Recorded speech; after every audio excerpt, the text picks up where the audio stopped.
All right, I think we're live.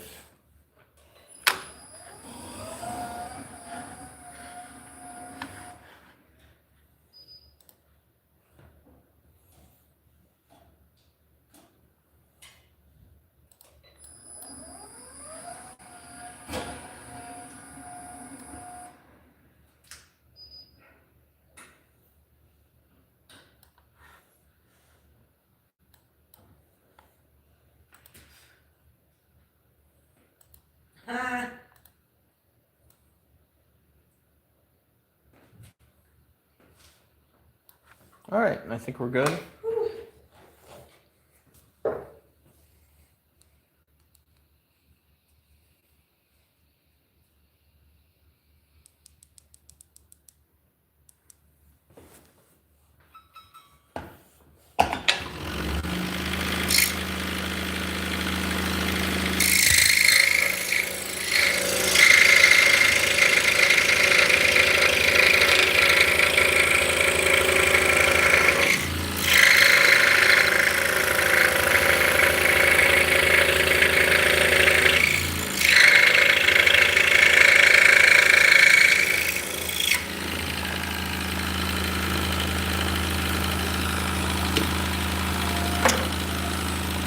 See if I can get a little bit of light in here.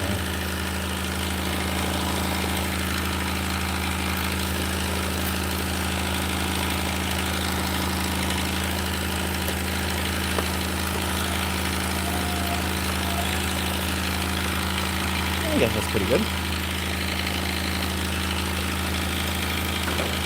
So we'll go from there.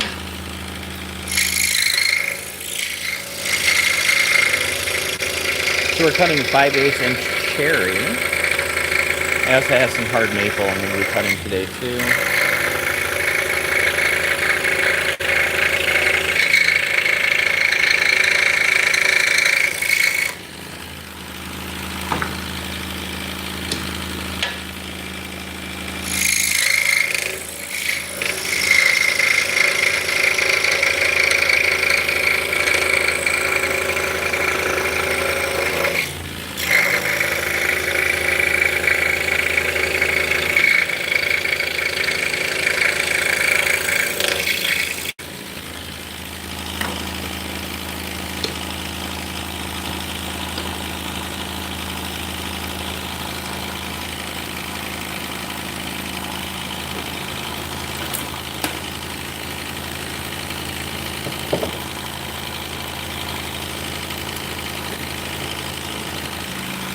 Hey guys, welcome in. Now we're to the hard maple. These are smaller. These are called reclops. Got a few of these to cut out. So.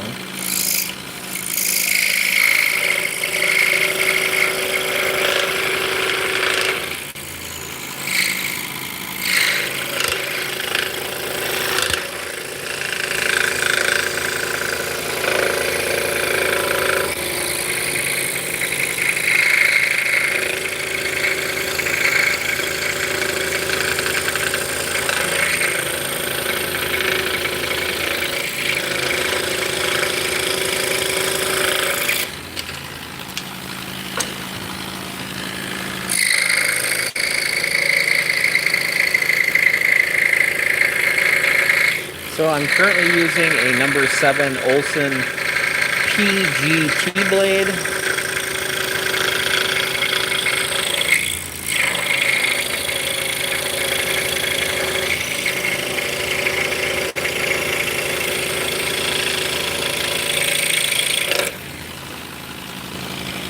Hey, Giovanni, how's it going? Nice to see you again.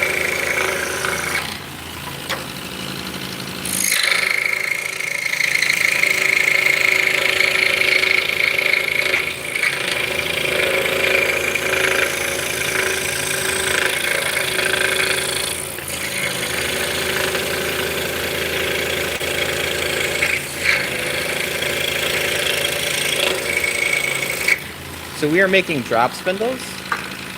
So this is what came before spinning wheels, and it's for spinning yarn.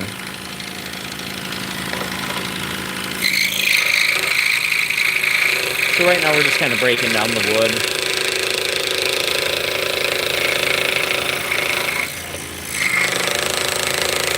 So I'm leaving these two arms connected for the time being. Just for my own sanity. Hey Elle, how's it going?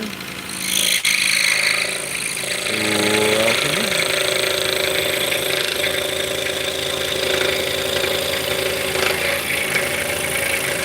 Yeah, these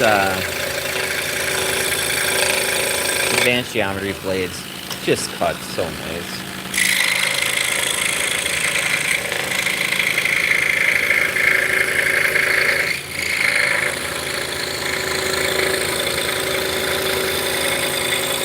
Modified geometry. I'll get to it eventually.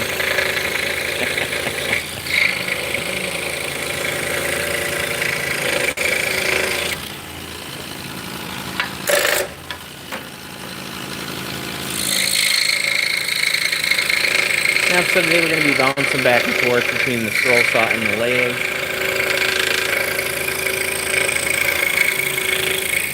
We're getting our first snow today.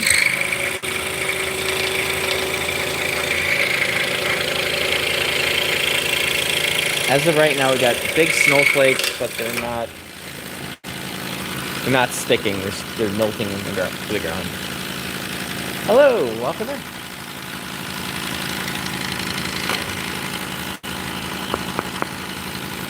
Hard maple, good stuff.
So I do plan on live streaming on Friday. I'm getting a scroll saw in for review.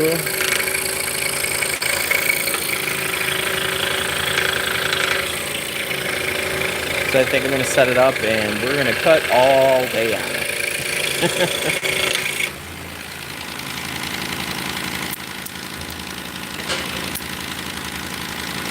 Do I have an order for it, or is this what I'm selling in my shop? Actually, it's a combination. The majority of this is a wholesale order, but some of it will end up in the shop.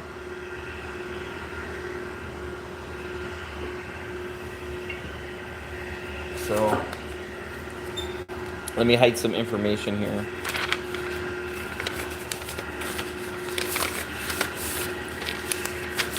So, this is a small wholesale order. So they ordered 8 maple standards, 12 cherry standards. These are all Turkish. 6 maple recoffs, 4 cherry recoffs. So we're cutting the maple ones right now. We got some cutouts that are halfway through, some cats, 2 narwhals, and a hummingbird. So I started working on this yesterday. So we got some of it done, but we got a ways to go.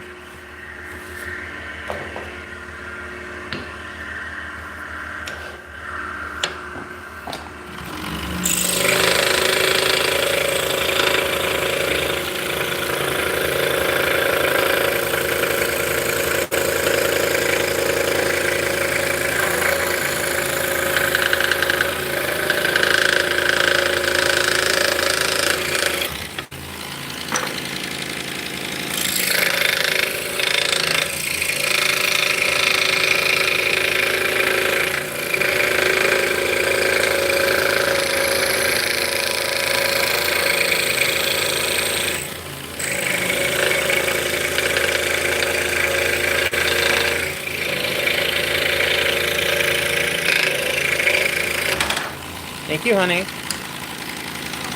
Now, are these for us? All right, so I should probably concentrate on finishing this stuff up. So I should probably concentrate on this order here. Yeah. And yeah. okay. Yeah. So yeah, I'm just trying to break things down just to make them a little bit easier to, you know. Right now I feel like I just have a huge pile of stuff. So yeah, so I'm just breaking them down. I'm just cutting the outside edges. And then we can come back and cut the insides out.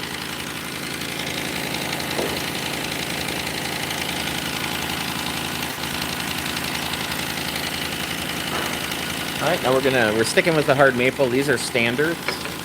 These will probably cut the whole thing out except for the middle right away.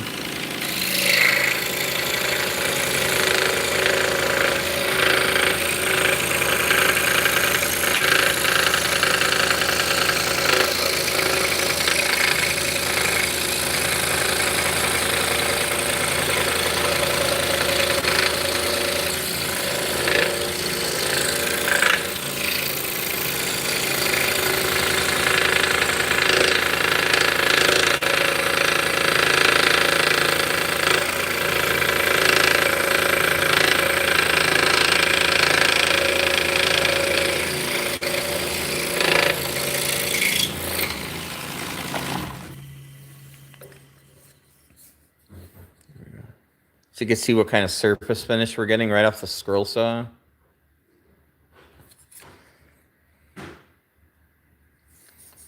So yeah, trying to do that just won't happen on a bandsaw. Bandsaws are going to leave you a rougher surface.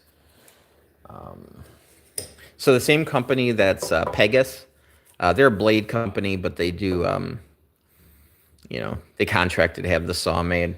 They do make a bandsaw that takes itty bitty blades, specialty blades. So eventually I'd like to get one, but they're not inexpensive. So.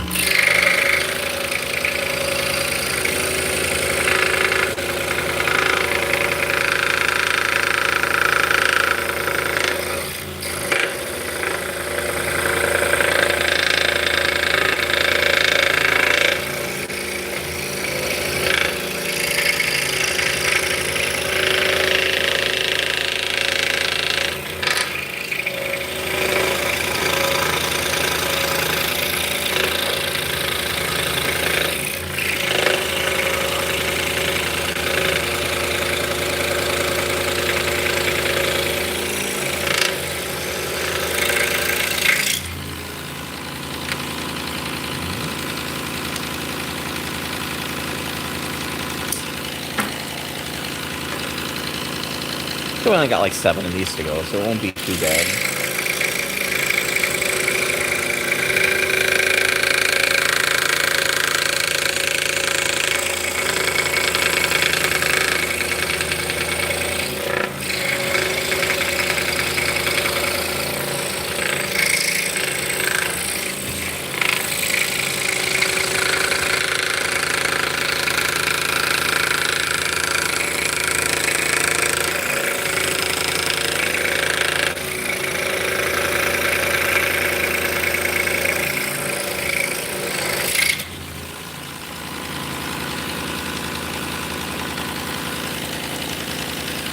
So, as far as the patterns go, I print them out on the computer.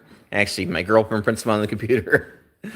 And then to mount it to the wood, she puts down painter's tape, and then we use spray adhesive, excuse me, to glue the pattern to the wood. So, good morning. I'm sorry, I only speak English.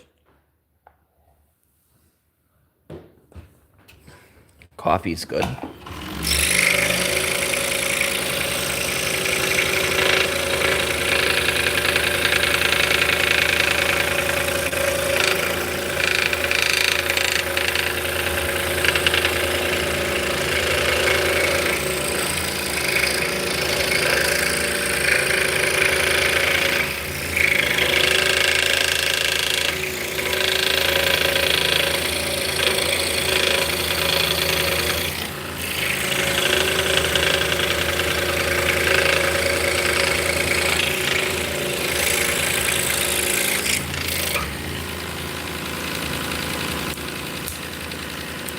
You could also do this on your CNC machine, yeah. Um, Eventually, I'll experiment with making them on the CNC machine, but I kind of don't mind doing this.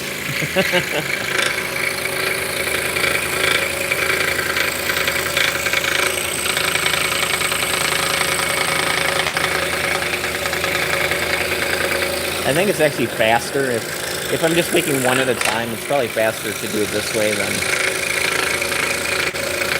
using the CNC machine. Now, if I was using a big piece of wood and making a lot, that might change.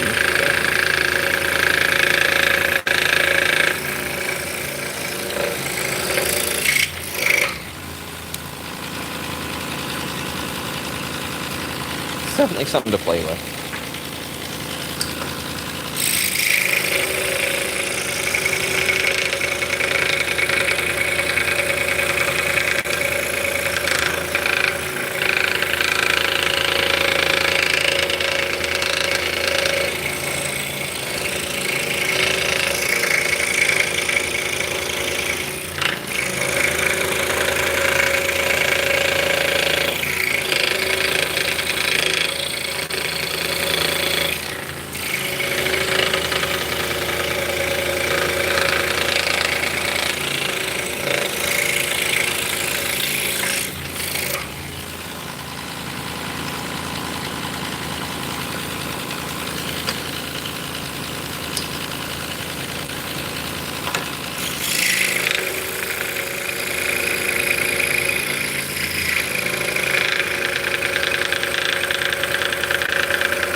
All right, have a good day, man. Thanks for stopping in.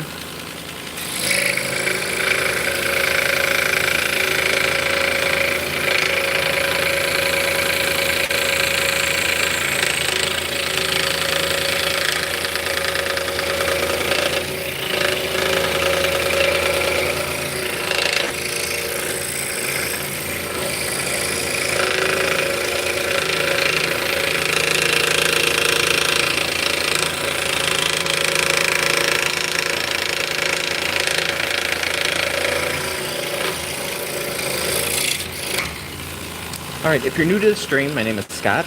I have been using the scroll saw since 1987. This is my day job. I run Snyder Spindles. I'm a fiber tool manufacturer. So this channel here, I do a lot of beginner to intermediate scroll saw lathe work, some small crafting stuff.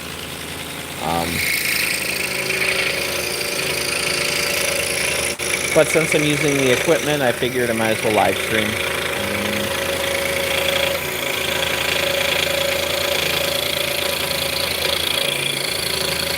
There's some things we don't show on the live stream. We don't show balancing. That's pretty much the secret sauce that makes these good.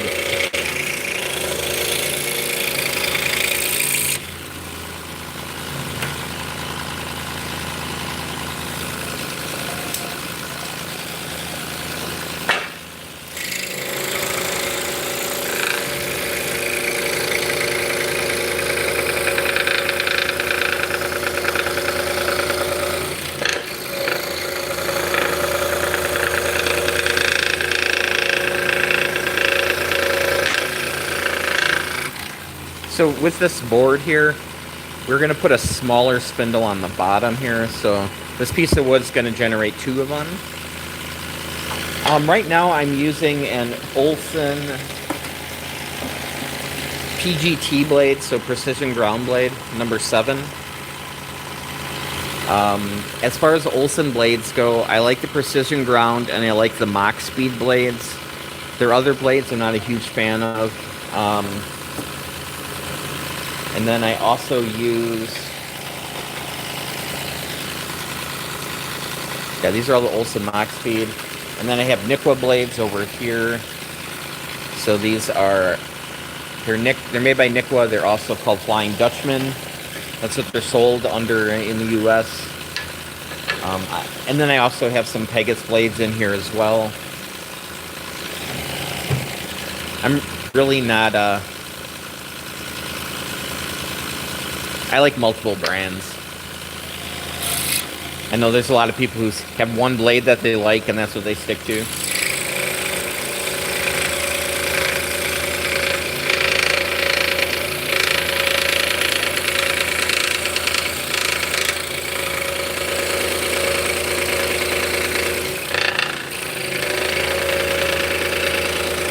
So yeah, this blade is very aggressive, but we are cutting hard maple with it. So.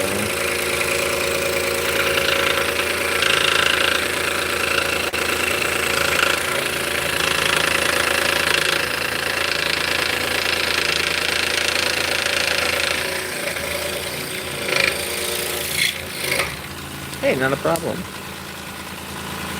You know, a lot of people would be using a number 5 blade. But since this is a harder wood and it's, you know, 5/8 of an inch thick, I think a number 7 is appropriate. Once you start getting down, it's like ½ inch, depending on the wood. I might go down to number 5.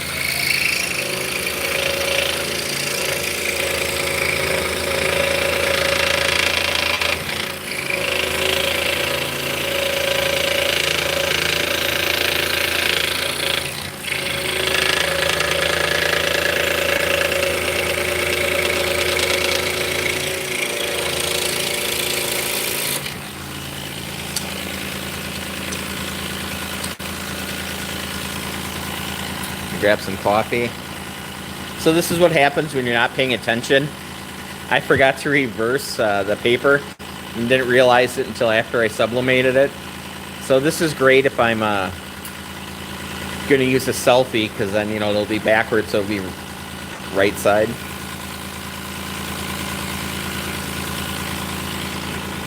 So I have 2 coffee cups for myself now.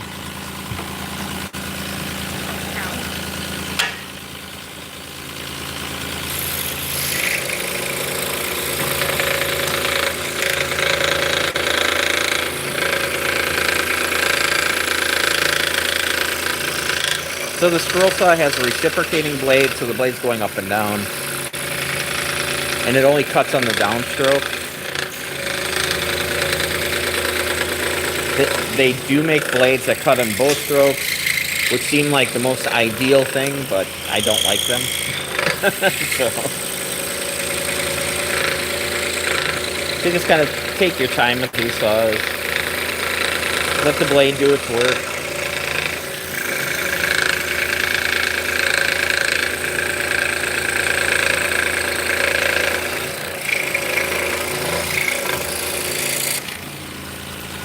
You know, you definitely want to keep cutting. You don't want to stop, otherwise it can burn the wood. If you go way too slow, it can burn it. If you go too fast, you're going to be breaking blades.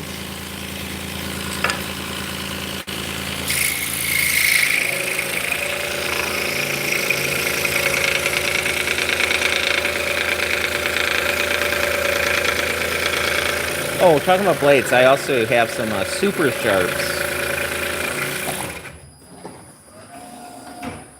So these are made by PS Wood Machines.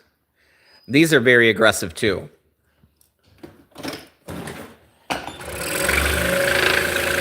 But they're also a lot more money than the other blades. So. I tend to use them sparingly.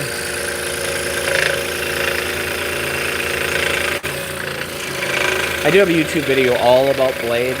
Ugh.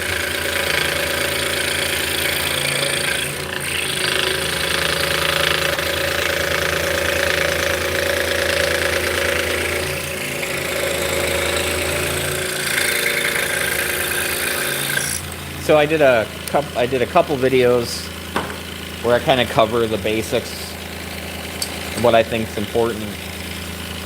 They're very boring to watch unless you're thinking about getting a scroll saw or getting into it. Then it's a lot of information.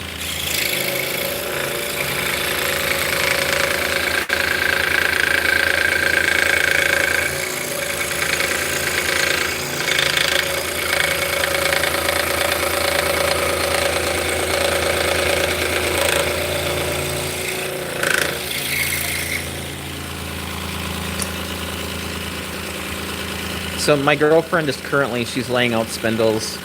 So she does, she glues the pattern on, she drills the center hole for me. And she does the majority, if not all of the final sanding. So I highly recommend, if you're a woodworker, finding a Vicky.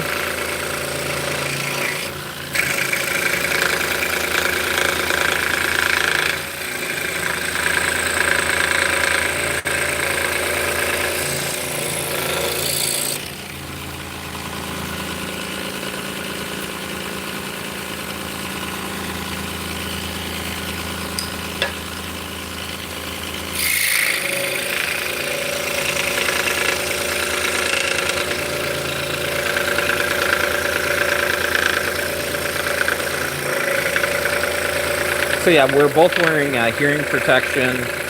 They're both Bluetooth headsets as well. So we're just jamming out to some Beastie Boys right now. It's just finishing.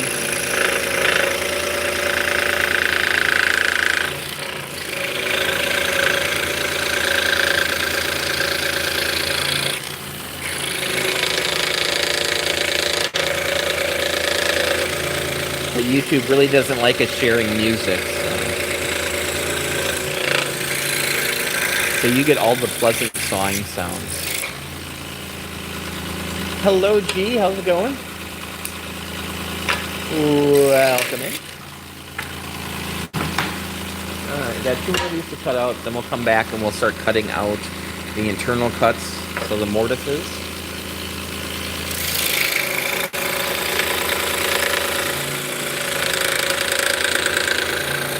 So we got quite a few mortises to cut out.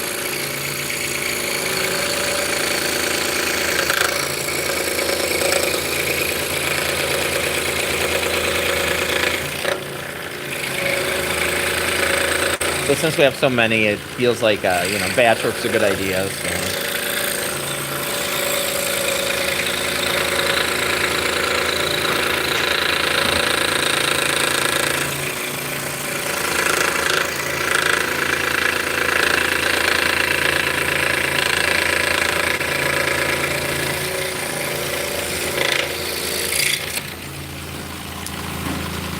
So the reason we use blue painter's tape is because it sticks out like a sore thumb.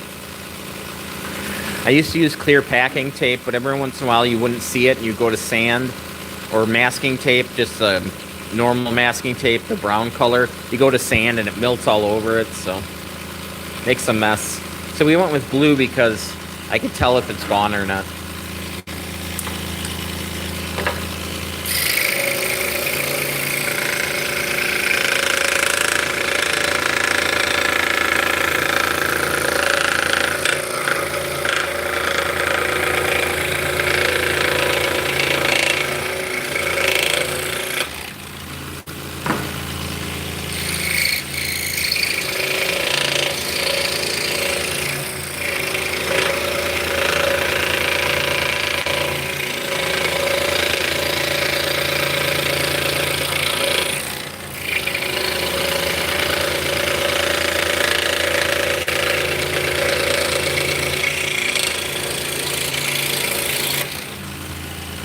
Hey, Gene. How you doing today? I'm still on my first cup of coffee, and it's 11:20 here.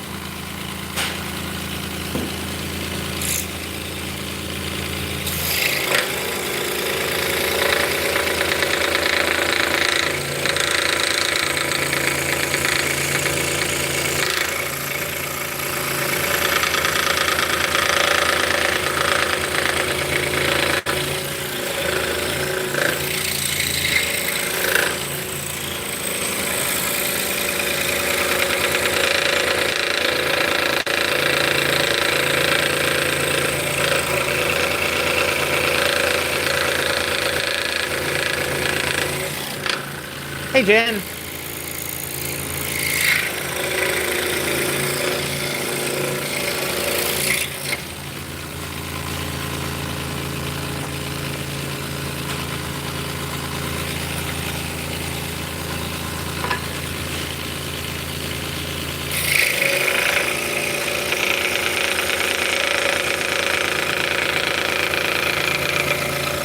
So it might take me a couple seconds to for the chat to come up. I really can't see my phone. I'm just watching the stream on the computer. So plus, I'm also looking at what I'm cutting.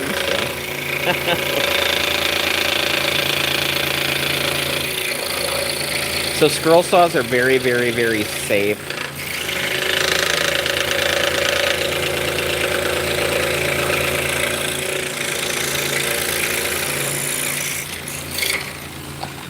So this little blade can cut you, but it will give you a Band-Aid style injury for the most part. I mean, yeah, it's not like a bandsaw. You're not going to cut your finger off, or a table saw. It's much safer than that.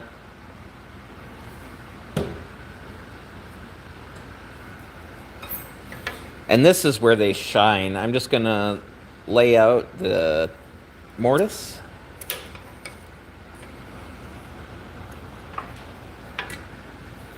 So we're going to take the blade out, and then I drilled a hole. We'll put the blade through the hole, and now we can make internal cuts.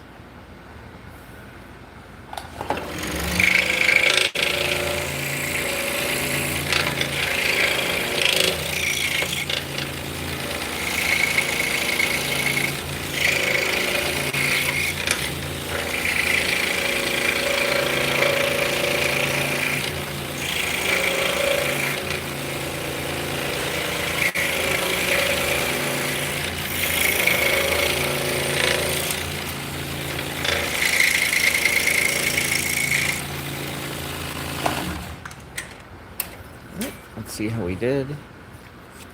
Feels good.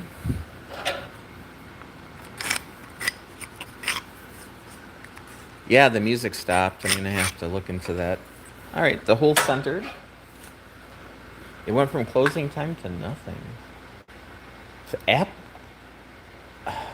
yeah, Amazon is just not. Amazon Music is not working out today.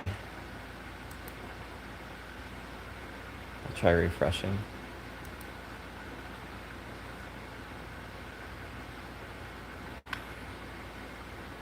I might have to go to Sirius.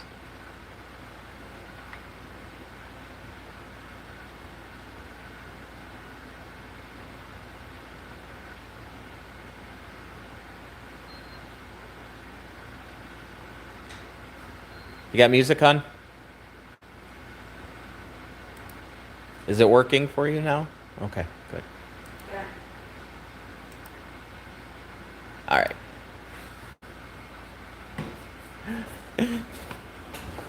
Hey, Mano, how's it going? Welcome in. Went to high school with a Mano. His last name was Manowski.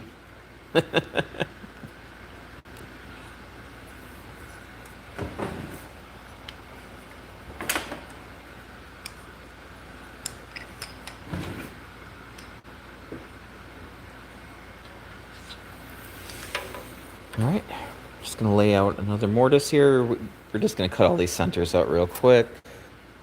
And by real quick, I mean over the next 20 minutes.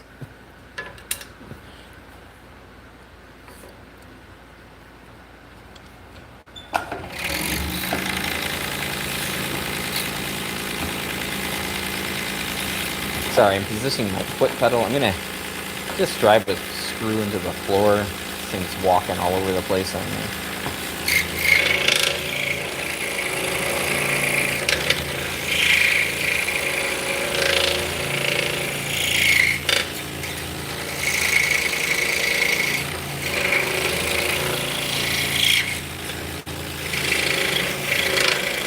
So I'm sneaking up to the corners.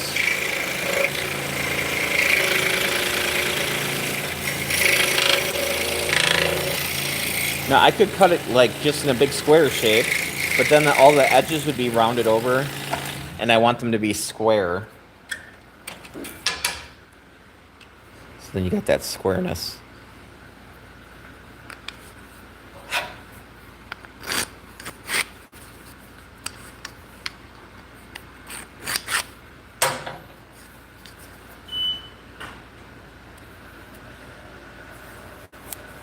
So yeah, that point would be impossible on a CNC machine.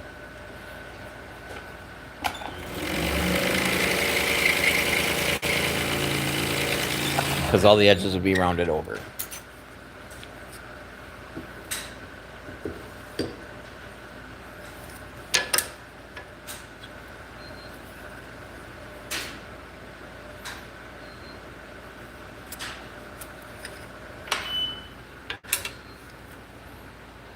So I'm a big fan of putting magnets on my pencils.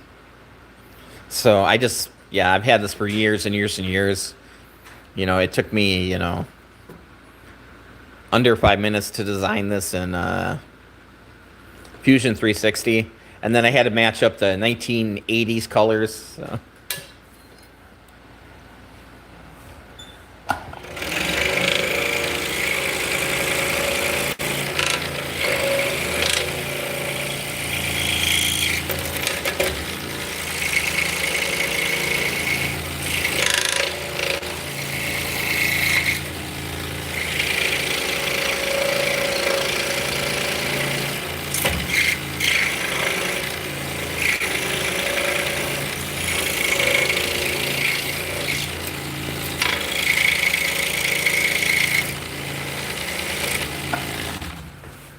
Hey, Fernandez. Hello.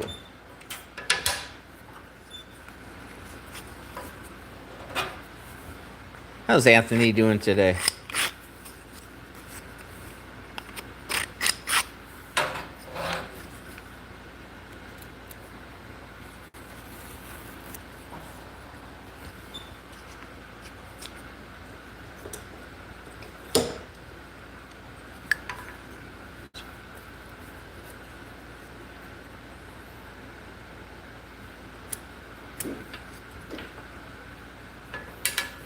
Yeah, and when I make jigs and when I get my pencils and stuff, I try to get like colors that are gonna stick out like a sore thumb. When I make caps and stuff, I make them fluorescent colors or whatever. That way, it's just not wood colored.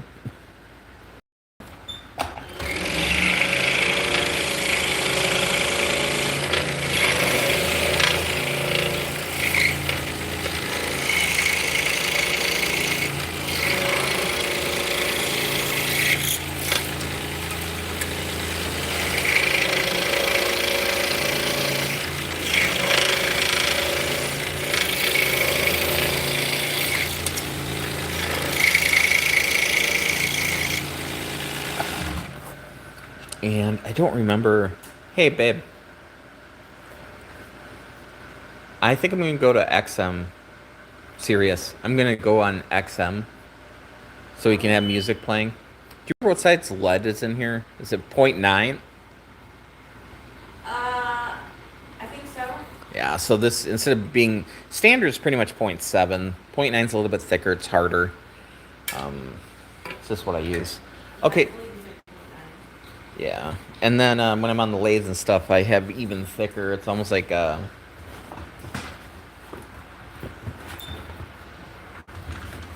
think it's the same size as like normal pencil lead.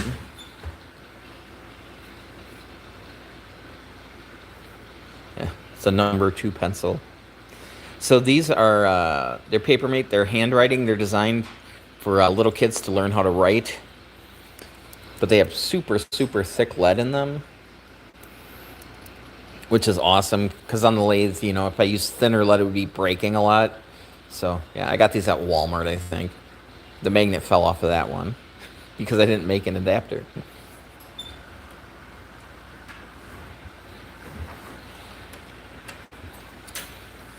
Everybody has their favorite, their favorite things.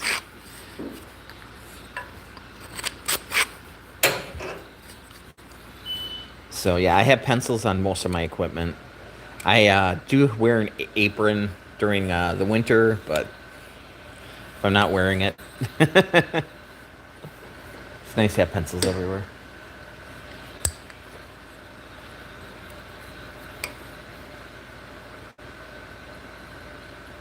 Yeah, for some reason, Amazon Music this morning is very glitchy. I was gonna change to a different site, but then it worked again. So.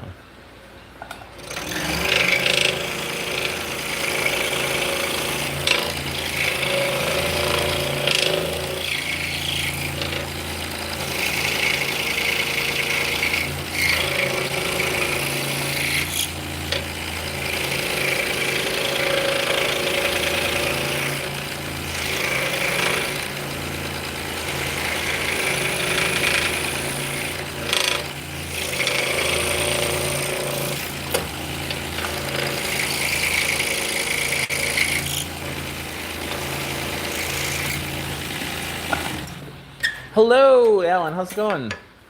Welcome back. How are we doing today?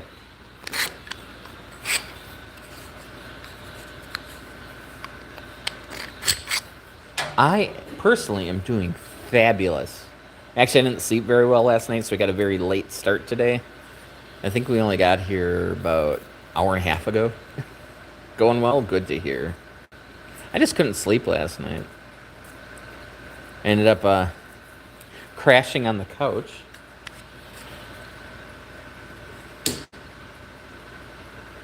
By the time I got off the couch to go back to bed, Vicky was already awake. She had a TV going. I'm like, oh, great.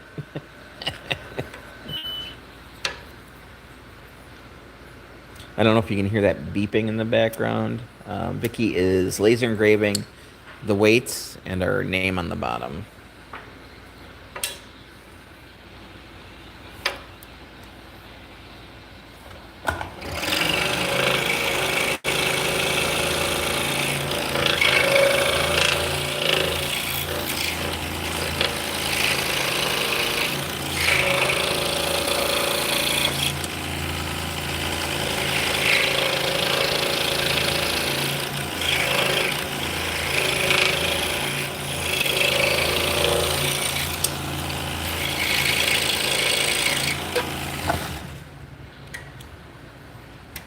I'm going to bed around 11 p.m. and getting up at 3. Man. I can't do that anymore.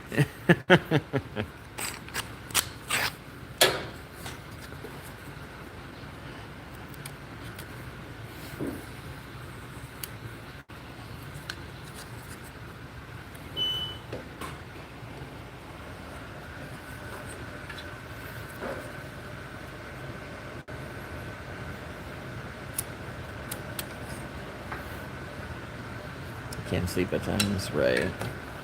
Hey Daniel, how's it going?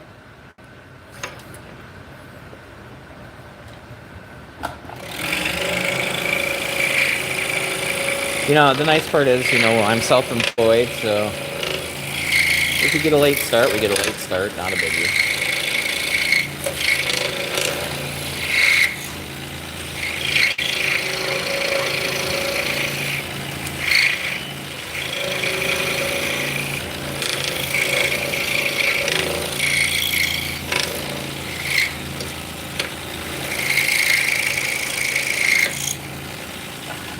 Hello, Brazil.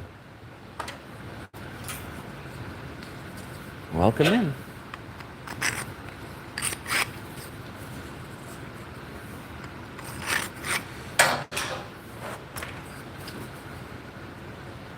You have constant pain? Yeah.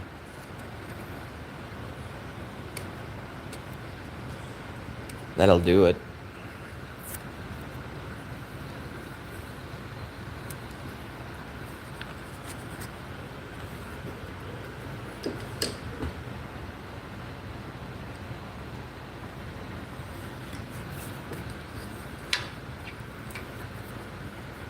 I have to watch my diet a little closer.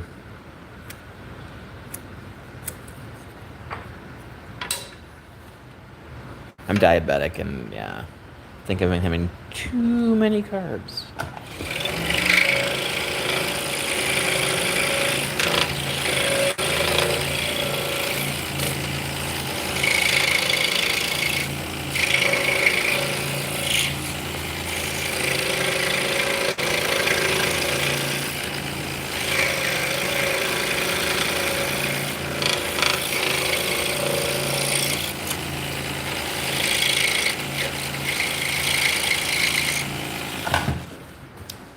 Hello.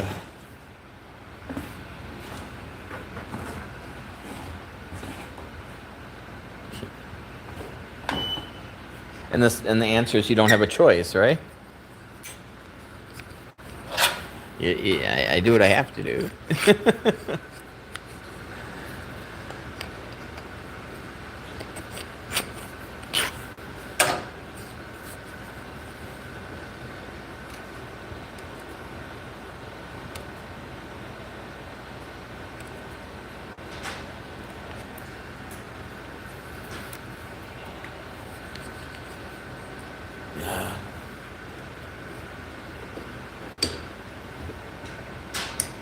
Well,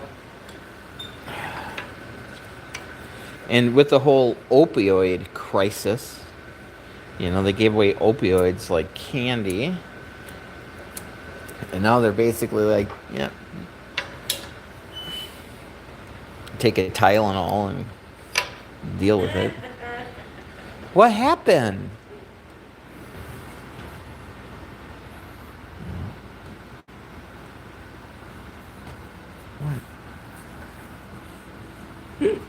Oh, somebody forgot to sand this edge here.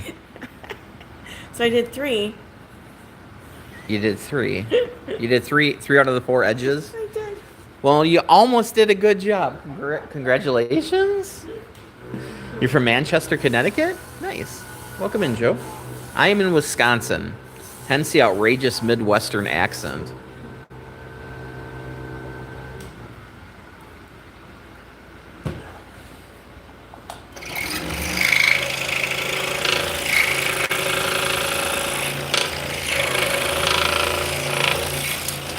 So thanks to Mitch McConnell,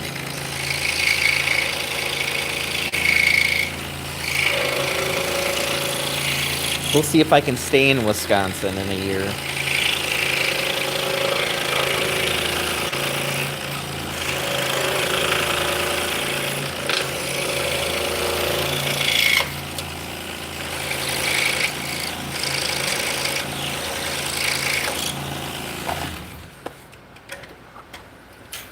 So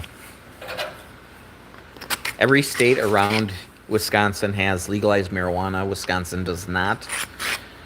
I have neuropathy, and I do use Delta 8 in order to sleep.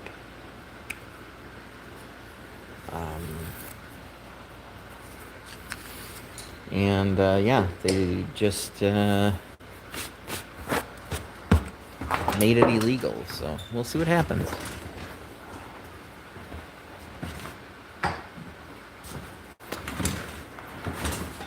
In any, even in states where, they only have medical, I qualify. So I don't get it. All right.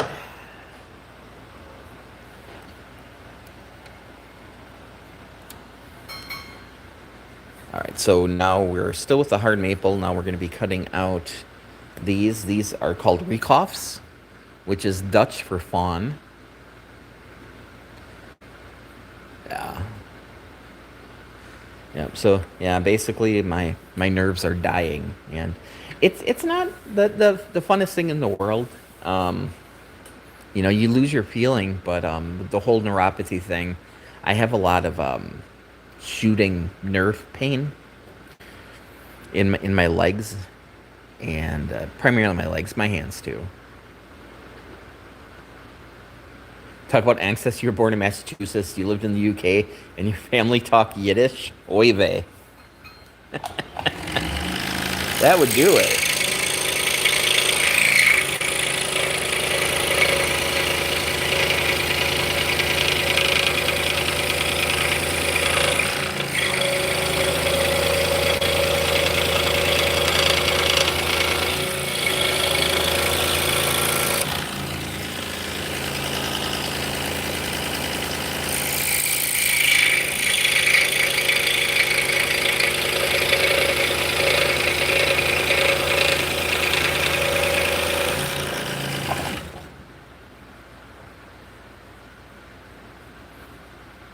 Does that work, Eric? Let me write that down.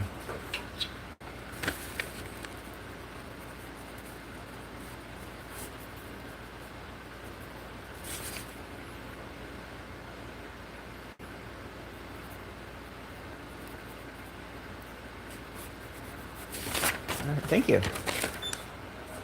Yeah, the only Yiddish I had growing up was the beginning of Laverne and Shirley.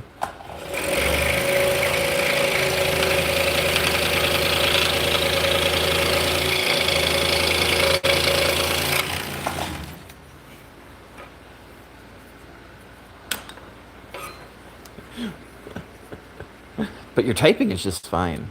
I don't even hear the accent.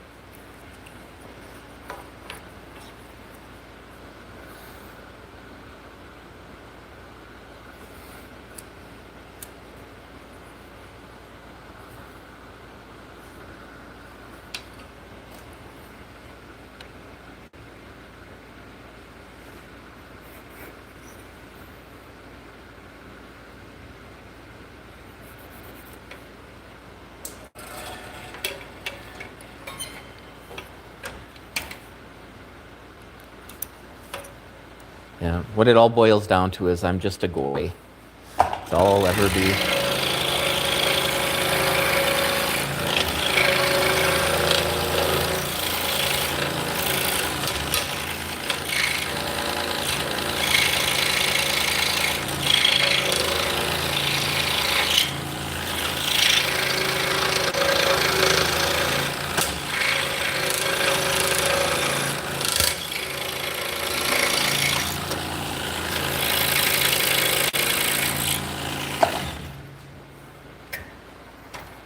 Your grandparents came from the old country? Nice.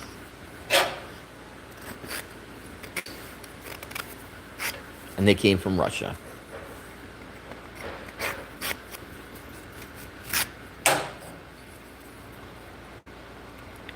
So you took the Billy Crystal route. Hey, how's it going? Huh? I could have went with Fiddler on the Roof. Huh? But I did not.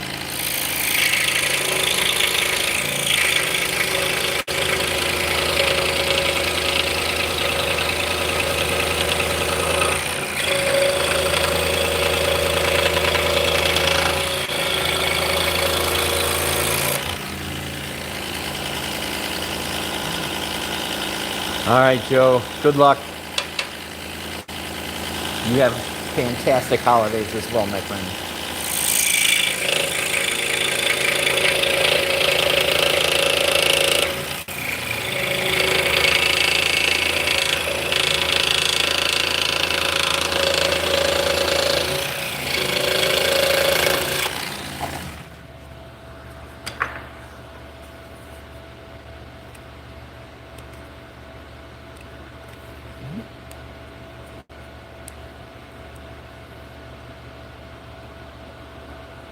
So this size, I really don't make all that much.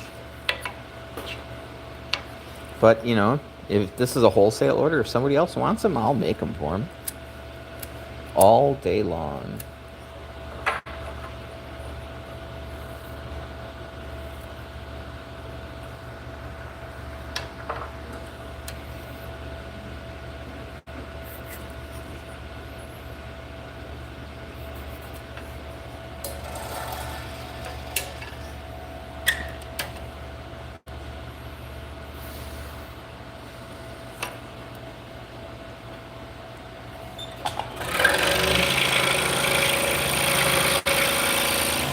Yeah, I'm thinking I'm gonna hold it different music.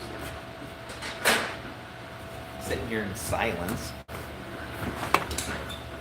So just give me a minute here, guys.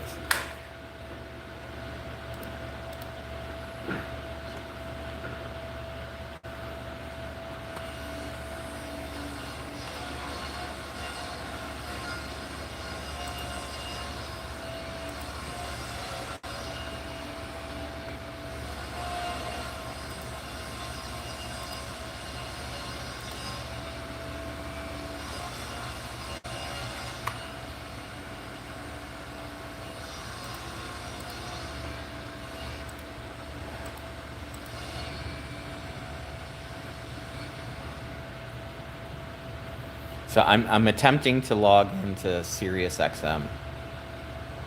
What a pain in the butt. So remember when you could just log in? Not now. It's like log in and get a text message or jump through a hoop.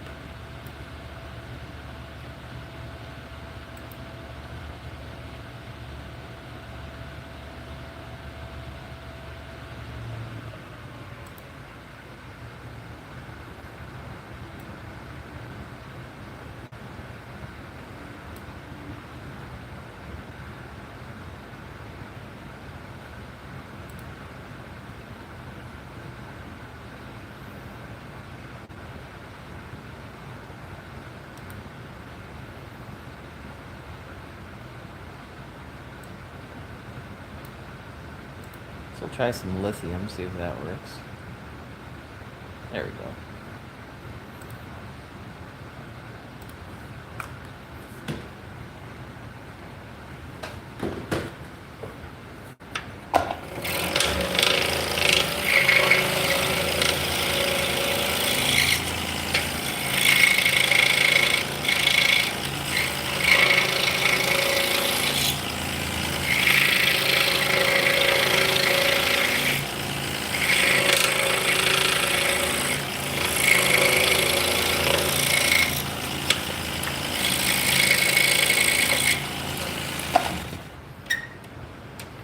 All right, Michael, I'm sorry I missed your comment.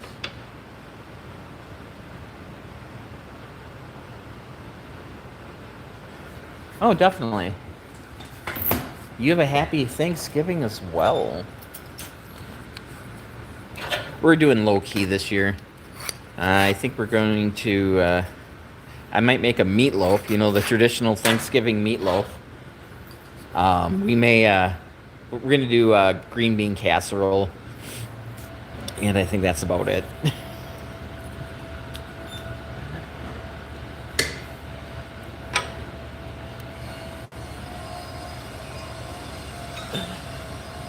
Hey, Michael, how's it going? Welcome in.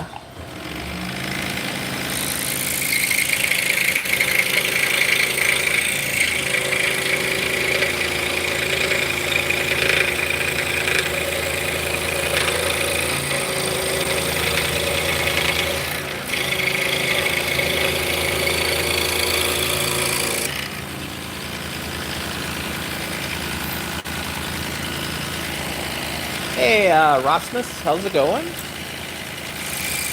I hope you guys are having a splendid day today.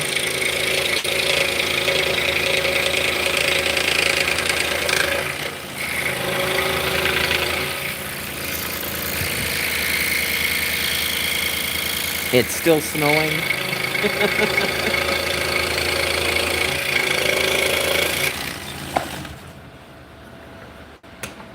It's going awesome. That's great.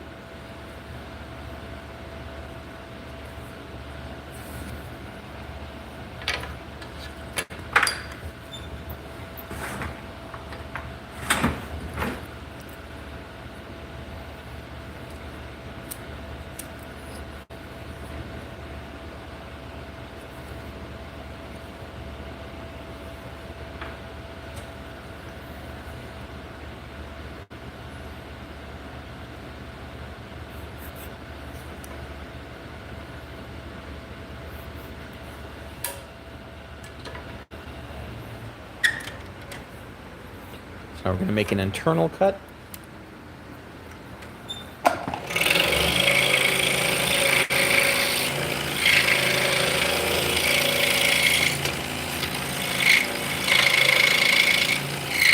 So my scroll saw is set at a pretty steep angle.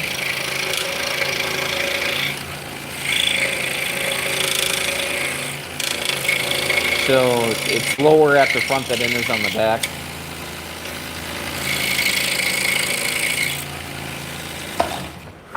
So when I cut out all these pieces, they slide down here. They usually bounce off my lap and then go into the 5-gallon bucket I have down here.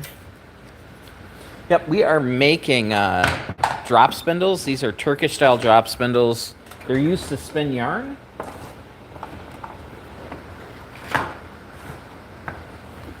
So this is what came before the spinning wheel. So it's a very inexpensive way to start spinning. If you go out and buy a new spinning wheel, you're looking at probably for a decent one between $800 and then up.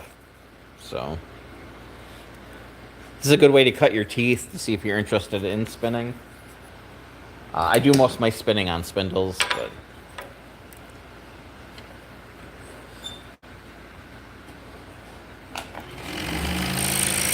I also make them.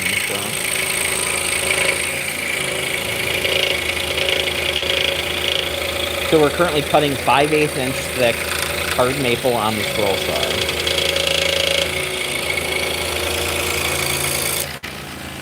So there'll be a big wooden shaft that goes through these.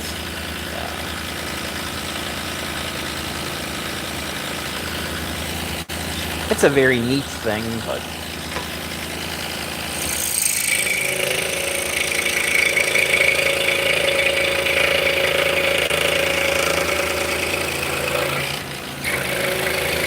so I'm doing production work. This is my day job.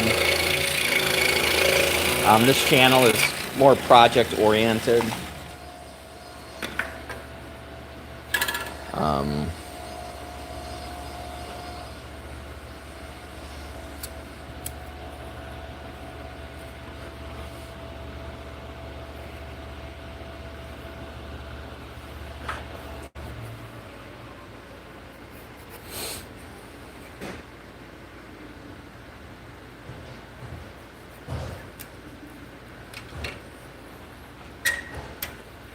Alright, so I pre-drilled the hole. I'll just put the blade.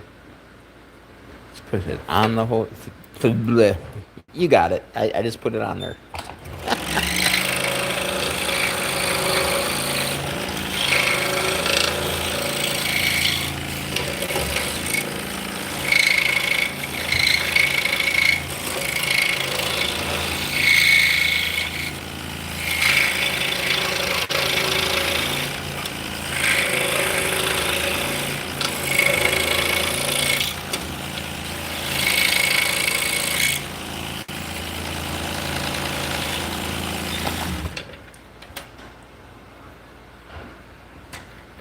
I keep checking.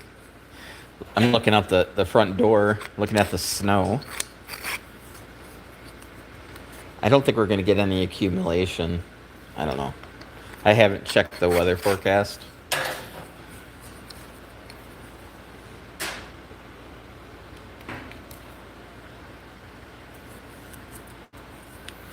We still have leaves on our tree.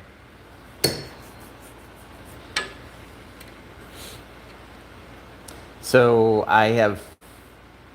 we only have like 4 trees on our little lot, and we got 30-gallon bags. I filled 20 this year, and I went out and looked like I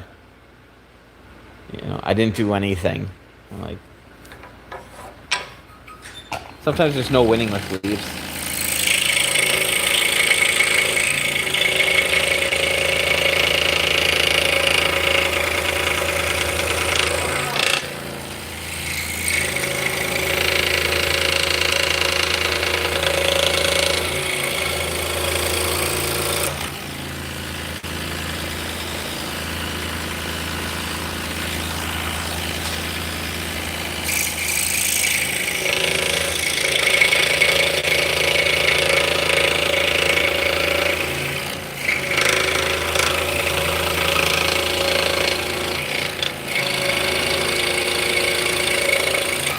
Alright, let me check the sheet here.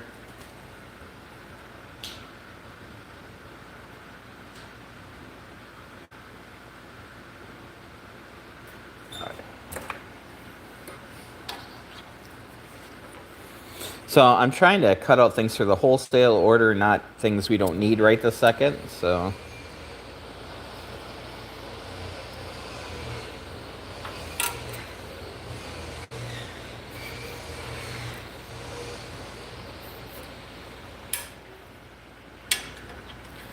I'm guessing I probably have just about an hour left on the saw, and then we'll hop on the lathe and start making the shafts for these.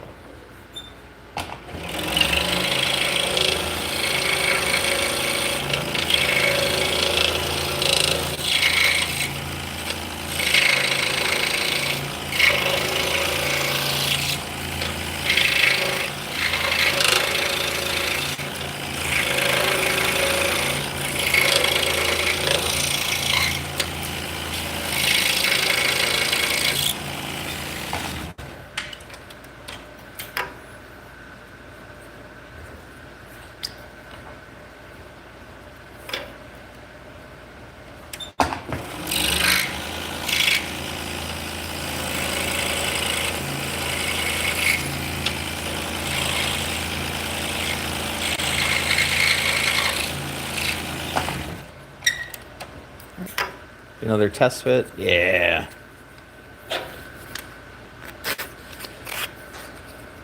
So it's better to cut it out a little tight. You can always make it bigger. If you make it too big, you're done. It's easier to take wood off than it is to put wood back on.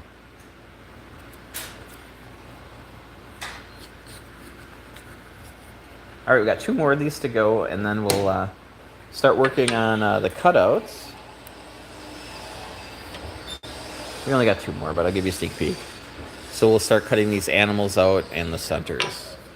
We might do the centers first, just batch all the centers out, because I'm going to use a bigger blade to cut out the center, and then I'm going to use a smaller blade to get more detail, cutting out the animals. I think it's cats, hummingbirds. I already did the sheep, so...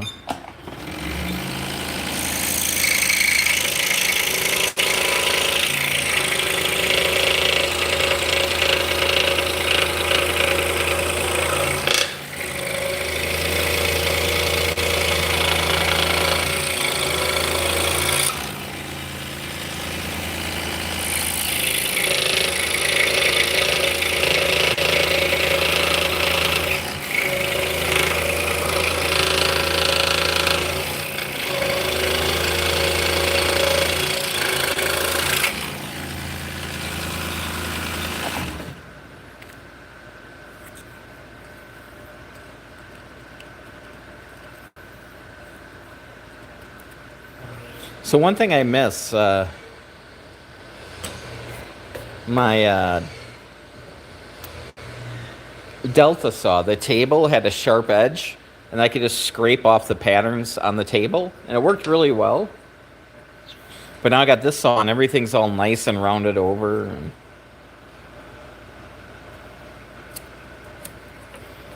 so I have to use scrap.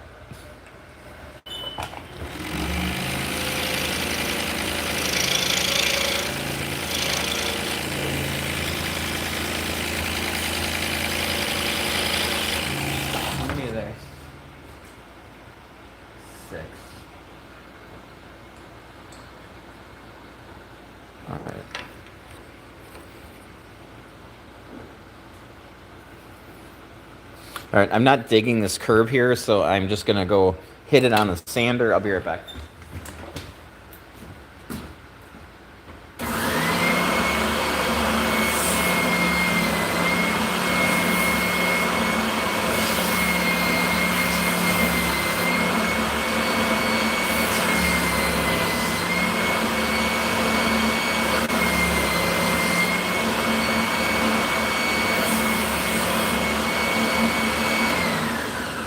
All right, that looks a little better.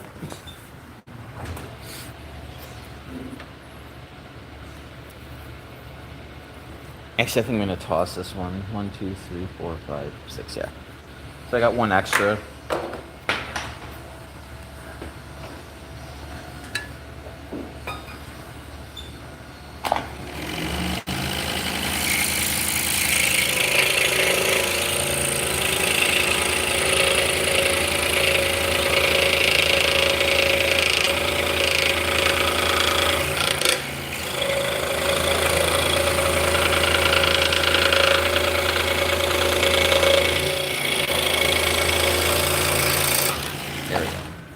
This one looks better.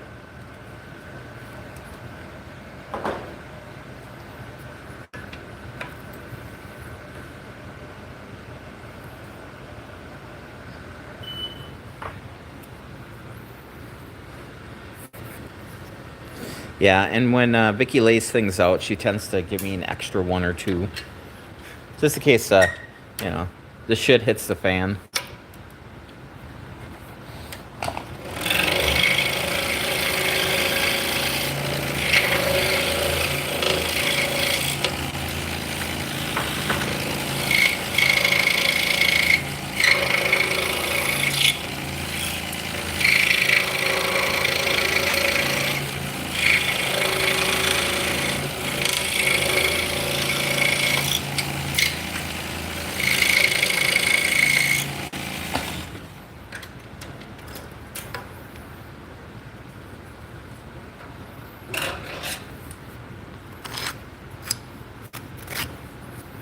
So I'm just verifying that the holes are centered to each other.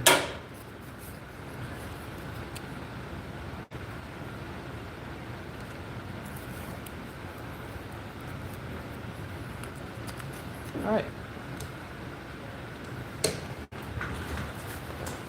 Excuse me.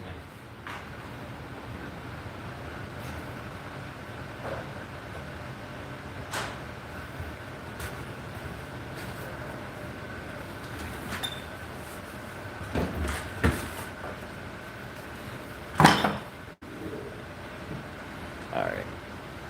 Now we're going to start working on these. So we'll start out by cutting out the centers. I only got 9 of these, so we'll cut out all the centers all the way through. Then we'll put a smaller blade on, and then we'll start cutting out all the critters.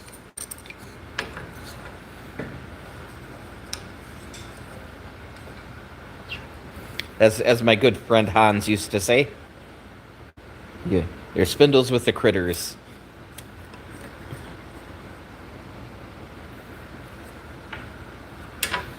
Yeah, Hans been gone for over a year. How do they spin? We can do a little demo.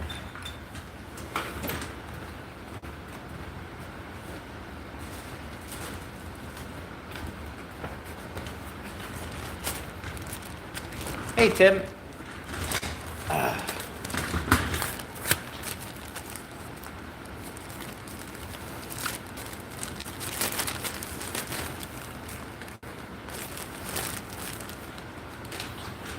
All right, so I got some fiber here.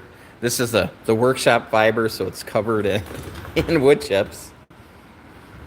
So this is what the spindle looks like when it's fully assembled. This is the yarn that I've spun on it. So this is roving. This is wool. So a sheep got a haircut.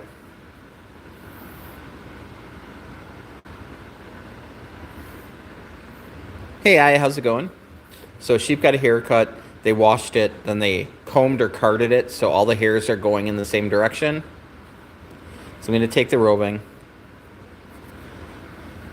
So we're going to spin the spindle, and that's going to transfer the twist into the roving. Now with my hands, I'm drafting. So I'm defining the thickness of the yarn and how much twist goes into it.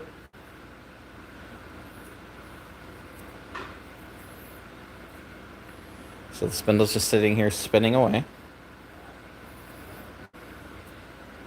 So you spin the length.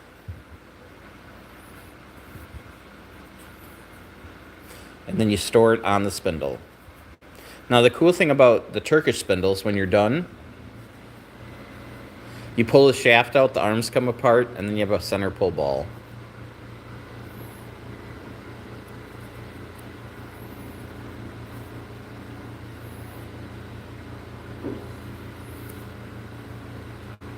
So this is a single.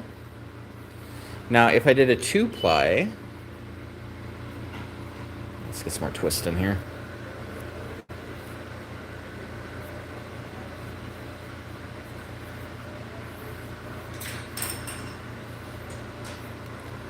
So that would be a 2-ply. Now if I did a 3-ply,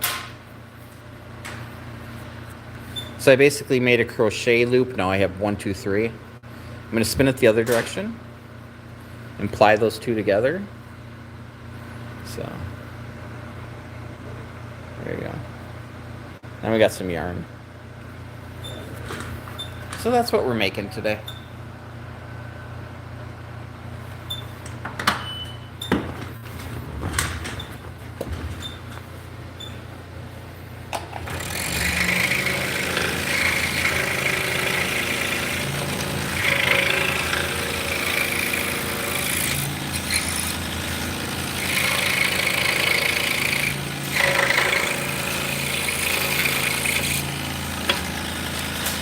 Yeah, so these spindles are balanced. We spend quite a bit of time balancing them.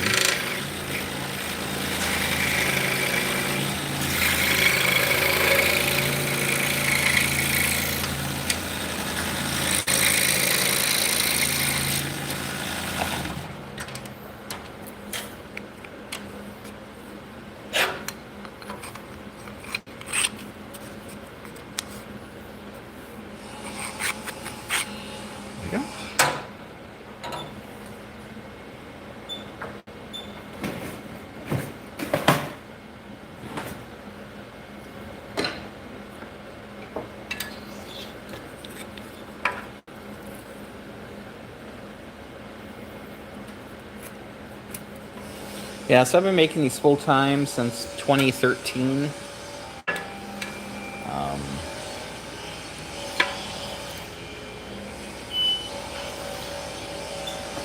I'm living the dream.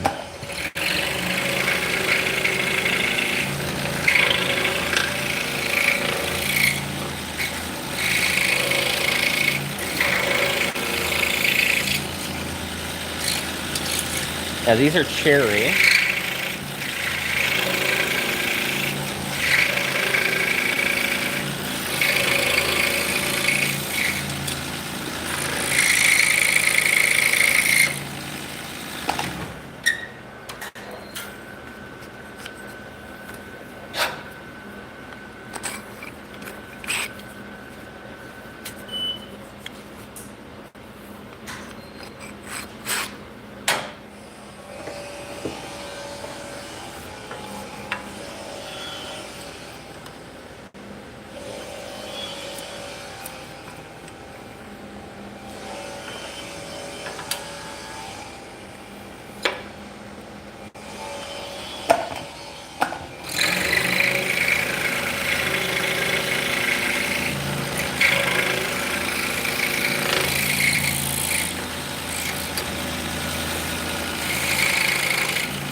Sorry guys, I'm just cleaning up a little bit, just trying to keep things organized.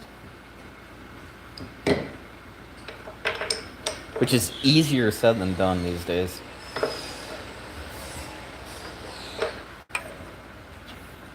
So, we did spend quite a bit of time.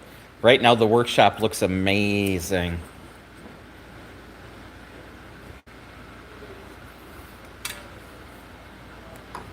So we got done with our shows for the year. We had 3 fiber shows within a month. So we had just chaos.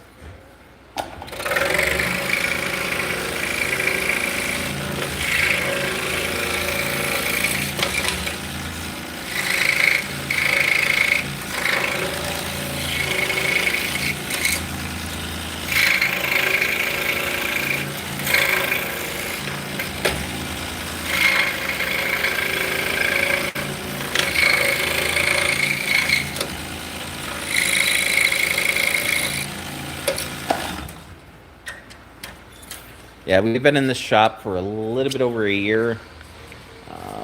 So we got a 3-year lease.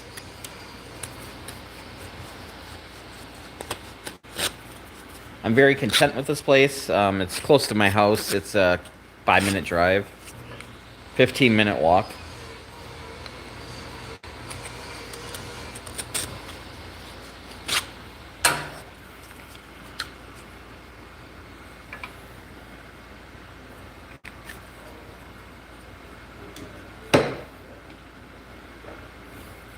Hey, how's it going? 76. It's a great day.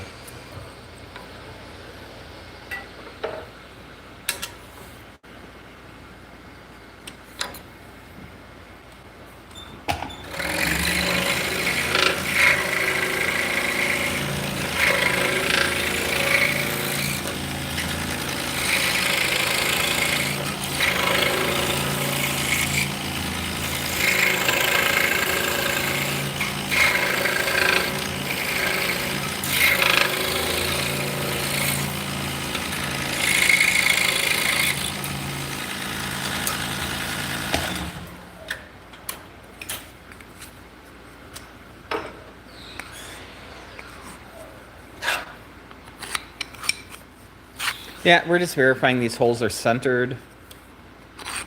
which they are.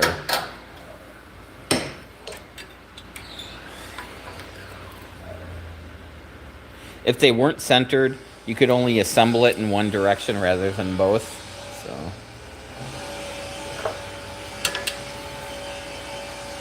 Don't want that.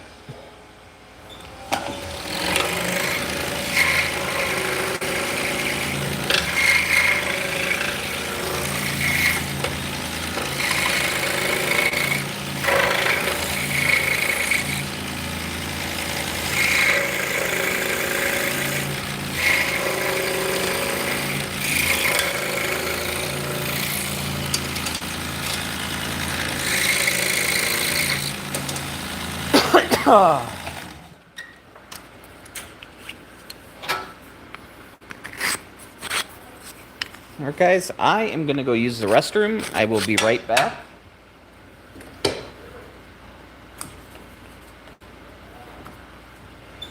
I don't think it'll take 5 minutes.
I'd like to thank you guys for your patience.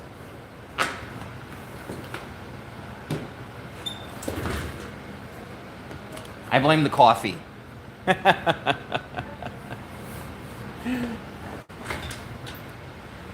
Hey guys, welcome in. So if you're new to the stream, we are making drop spindles that are used to spin yarn.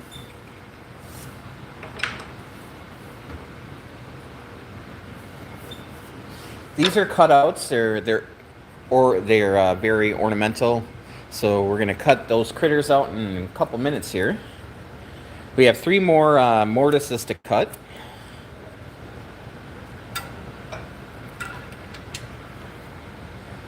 Then we'll switch the blade out to a finer blade and then start cutting out all these little critters.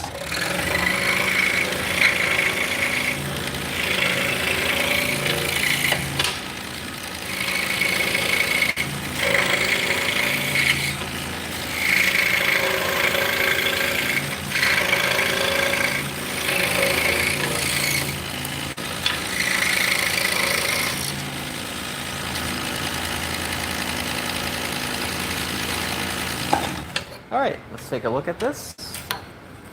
See if it fits together.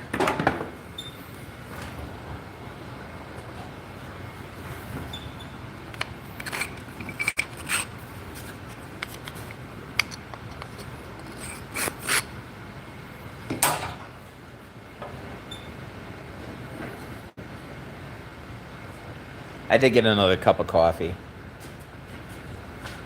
It's a vicious circle.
Oh, what?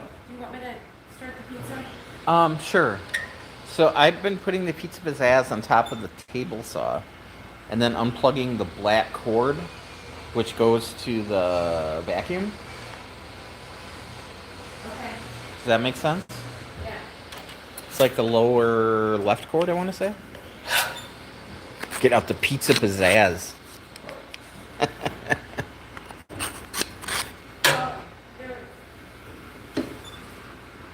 there's an open outlet.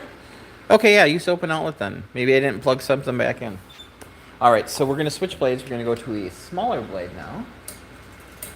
And then we're going to start cutting out the animal shapes. So that was a number 7. We're going to drop down to a number... Let's go number 5. I think 5 should be okay for most. Let's go number... We'll go to a number 3 blade. So it's going to be much finer.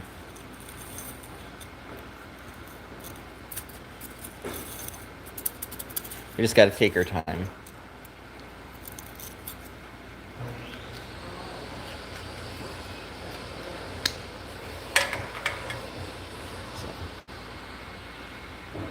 There are teeth. It's just a very, very fine blade. And the nice thing about Nikwo blades or Flying Dutchman blades is they have a crimp that they put on the top. A little crimp there. So you know which side's up. So you don't have to sit there and try to figure out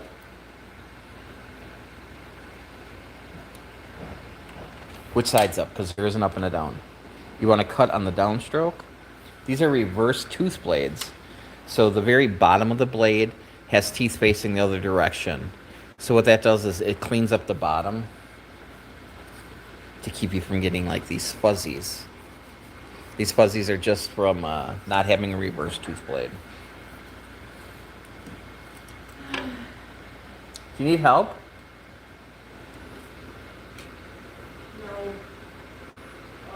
I heard a big sigh. Yeah, I couldn't plug it in at first. Yeah, you figured it out though.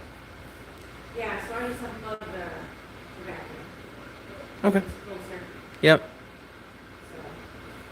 that's fine. Just don't unplug that big yellow cord. That's got the CNC machine and Yeah, all the yeah. controllers and everything on. Yeah, I had to think about what I was doing when I plugged in. Right? I plugged in all the equipment. equipment, or the lights for the camera. And I'm like, okay, don't unplug the big yellow one, 'cause that one's for the Yeah. screen saver. Yeah, don't unplug that one.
Sorry about my hand. Okay, now we have a hummingbird.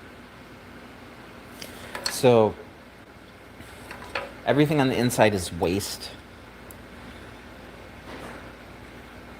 So we're just going to break it down into, sections. So I'm going to cut the head. I'm going to cut the head to the beak, back up, back to my hole, come down, cut out the body here, then come up and do the wings in separate strokes. So we're looking to get the most detail as we can. Thanks, James. So we're not rushing it.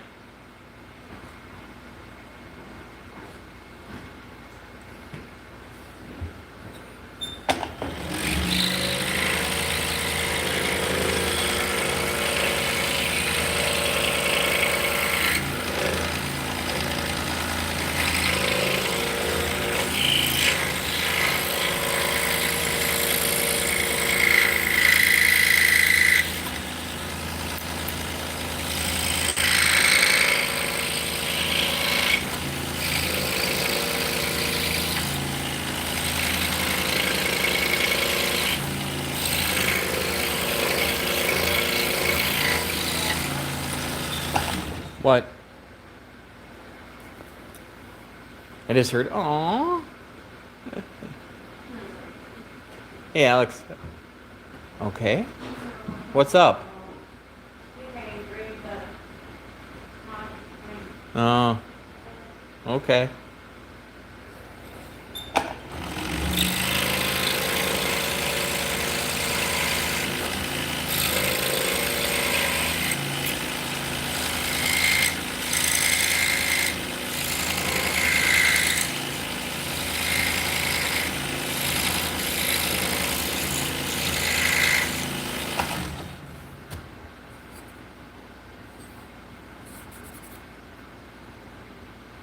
Oh, yeah.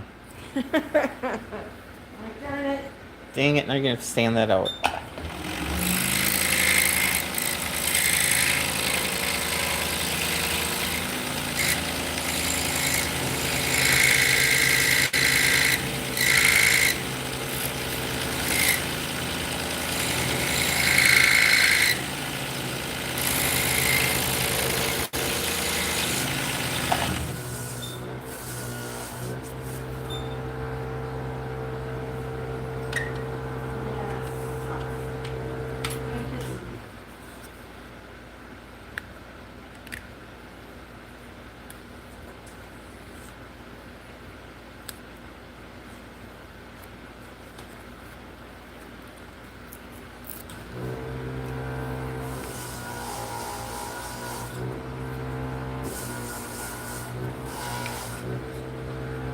All right, one hummingbird down, 2 to go.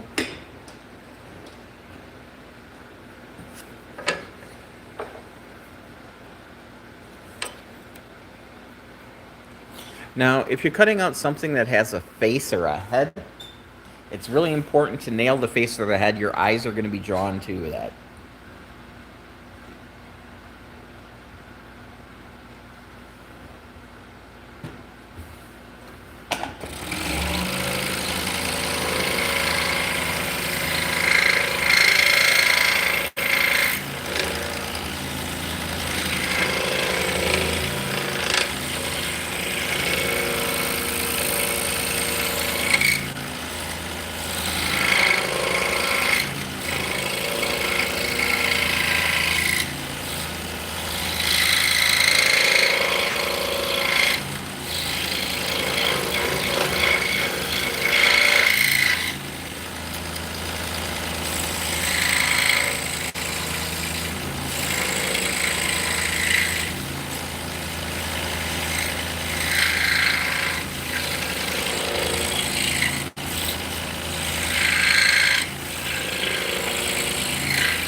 So you might notice that when I'm cutting out the bottom here, the tail feathers, I'm starting way up and then coming down.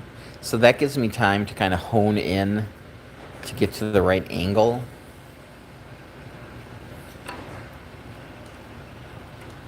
So I'm purposely leaving some meat there.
Here we go. Hey, Ninja.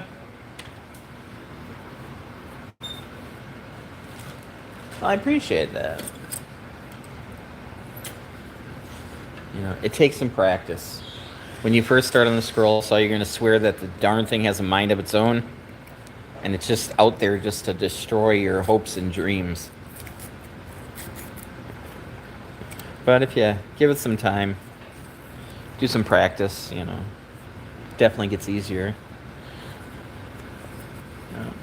You know, I'm cutting through like 5/8 inch material as well. All right, we got one more hummingbird. Then we'll go to the kitty cats.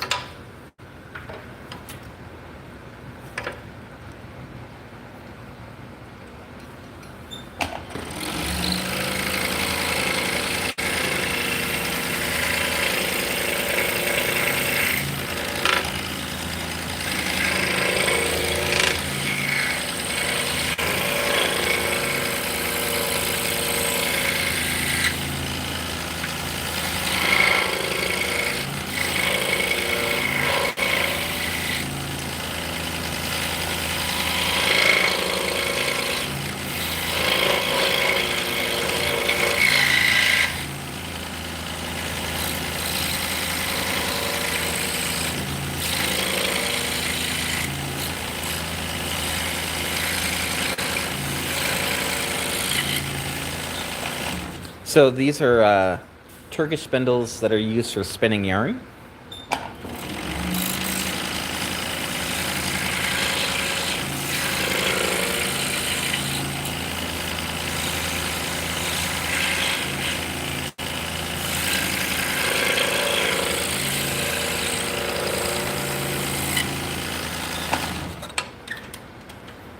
So when they're done, they look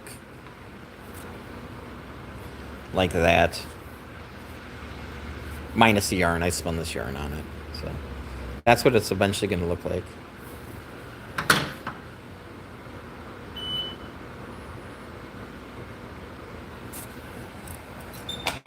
Oh, it works better if you clamp the top blade in. The top chuck it. Yeah.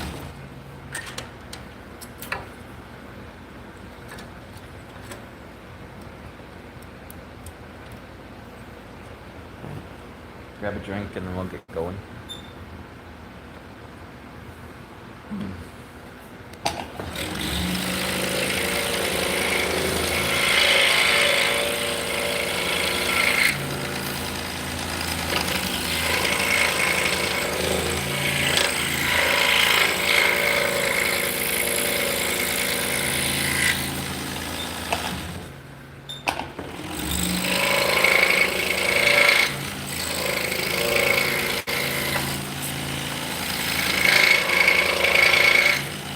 So if you guys are just tuning in, we are making job spindles for spinning yarns. I'm currently cutting 5/8 inch cherry.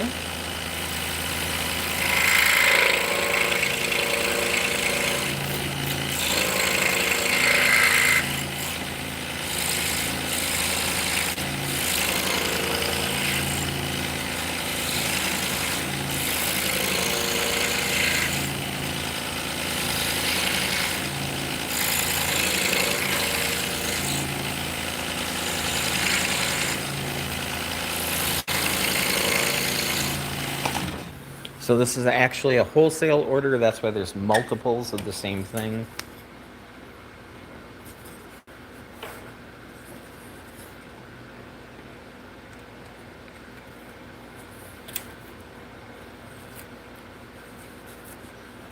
I don't do a lot of wholesaling these days, but I kept the original group of people that took a chance on a crazy guy from Wisconsin.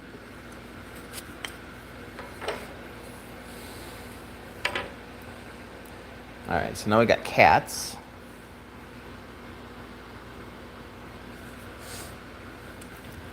So when we cut this, we're gonna cut up to the ear, come back, come in for the other angle to keep that point, so we get a real crisp point there. This back leg here, I will adjust the pattern a little bit. There's just not a whole lot of meat right there. So if I don't do that, it's going to be very fragile.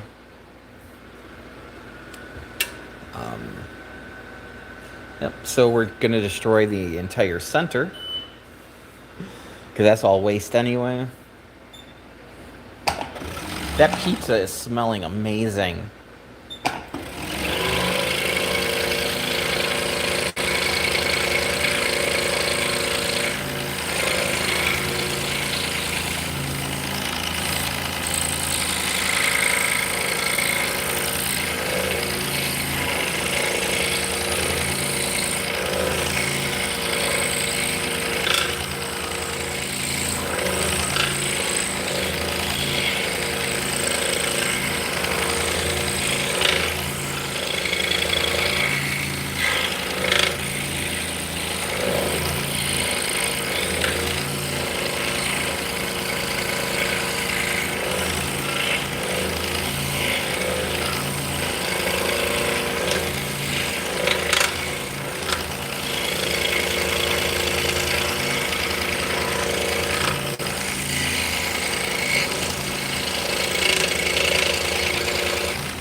So we're going to check for square. These look pretty good. So if I can take the piece we just cut out, set it in, goes all the way through, you know where that we're cutting straight. If it was cutting at a little bit of an angle, it would get stuck. So that's actually really good. That's what we're looking for. You just have to take your time. You have to get a feel for the material and what it's going to do. Now, I could be a little bit faster with this because it's cherry. If it was like the hard maple, I'd have to slow down quite a bit. All right.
peel the pattern off. Are you keeping an eye on that pizza, honey? I am. Okay, because I can't see it from where I'm at. Yeah. I just turned the upper. Okay, so you're melting the cheese? Cool. So I can brown the bottom a little bit more. Right. So you shut the top off. Yeah. Okay. Yeah, the bottom can use a little extra. Last time, our last pizza's a little bit. Yeah.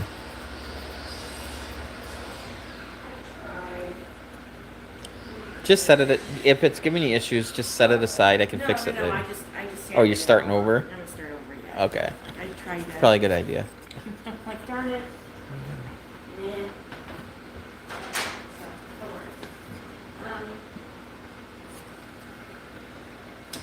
Yeah, and I put it on for the full 18 minutes, probably. Done.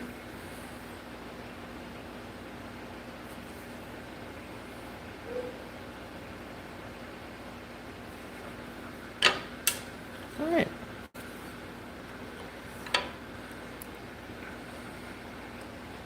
So we got a total of 5 of these to cut, and we're already done with one.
There we go.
You let it cool for a little bit. Yeah, probably a good idea.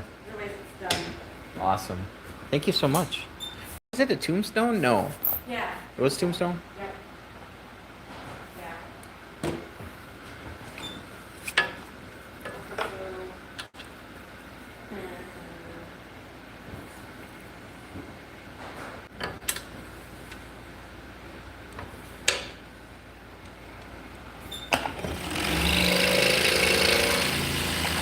Yeah, let's zoom in. Ooh.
So we're gonna finish cutting these out. We have 2 more cat ones, and then we have 1 narwhal.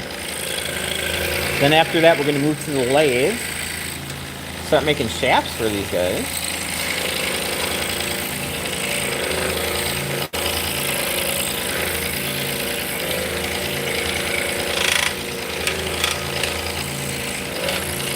And then all that's left is sanding, balancing, and finishing.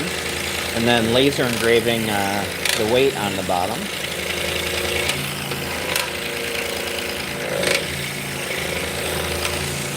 So if we could get these done by Thursday, that would be amazing. That's our next ship date.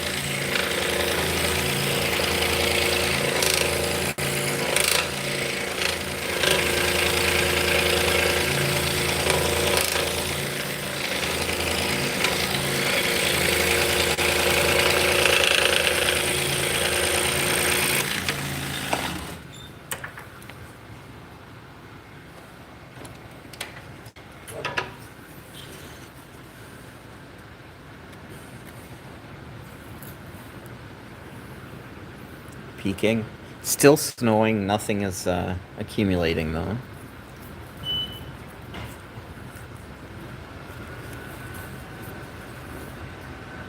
I'm old. The weather is the most important thing in the world now. I just don't want to shovel today. I don't want to shovel. Yeah, well, at least, I got the snow blower all prepped and well, at least we don't have to do a lot here. Yeah. Just a little bit, so it's not bad. right.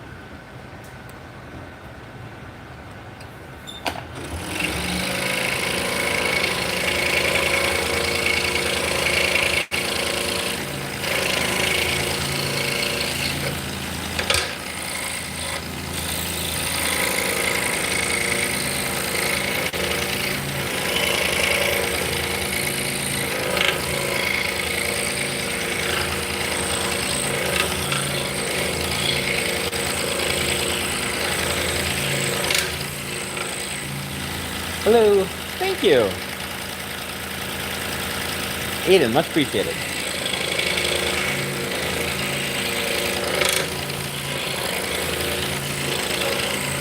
Can you grab me a couple slices?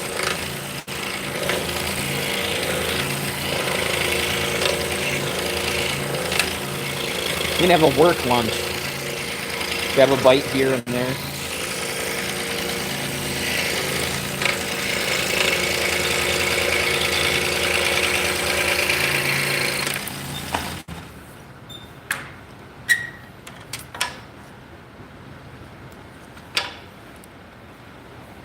All right, let's zoom in.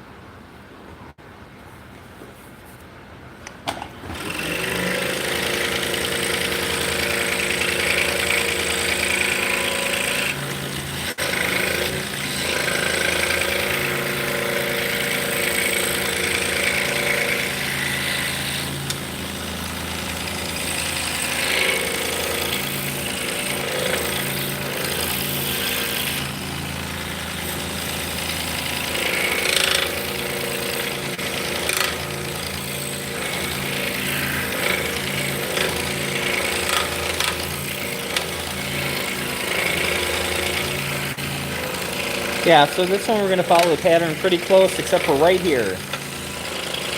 We're going to leave some extra. Just to keep that from being too fragile.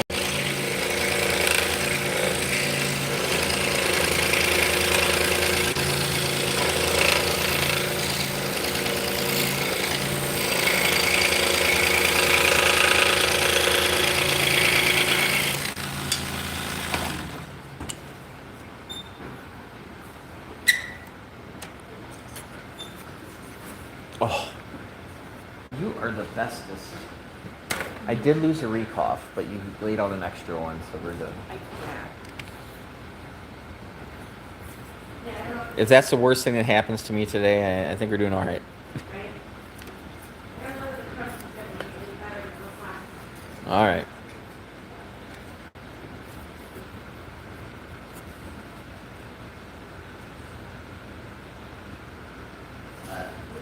I'm gonna try. Is it Murad? Hello. welcome in. I'm gonna grab a bite of pizza and then we'll get cutting. We're almost done. We're almost to the. We're almost going to the lathe.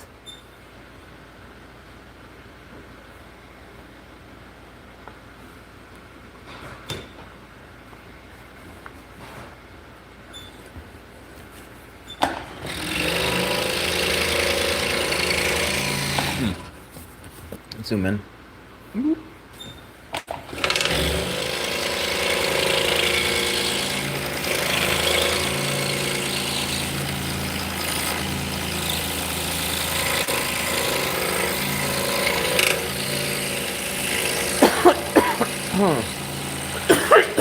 Excuse me.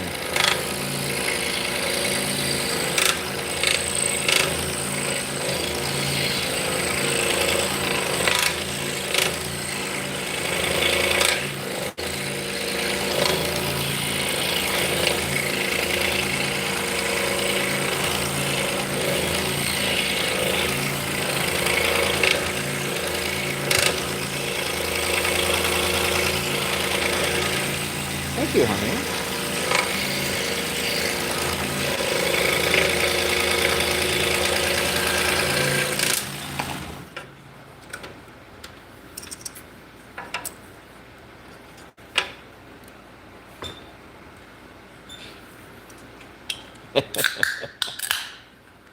All right. This is zero sugar wild cherry and cream Pepsi. Not really good.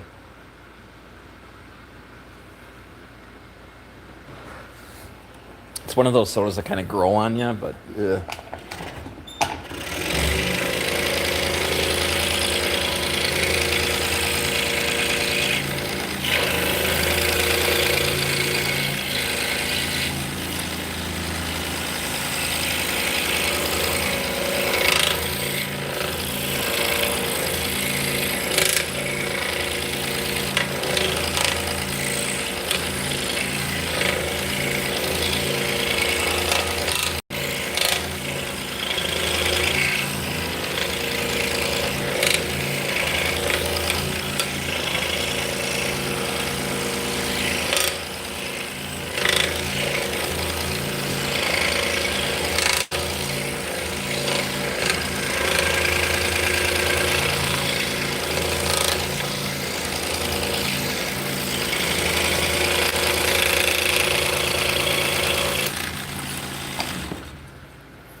Hey Sergio, how's it going?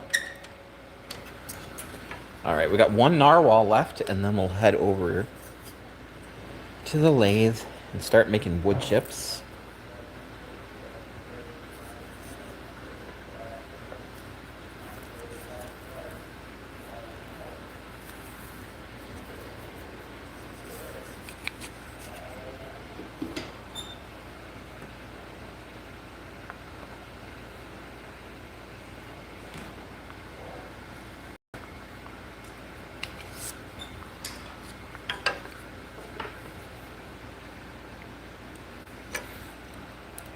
Okay, as far as this pattern goes,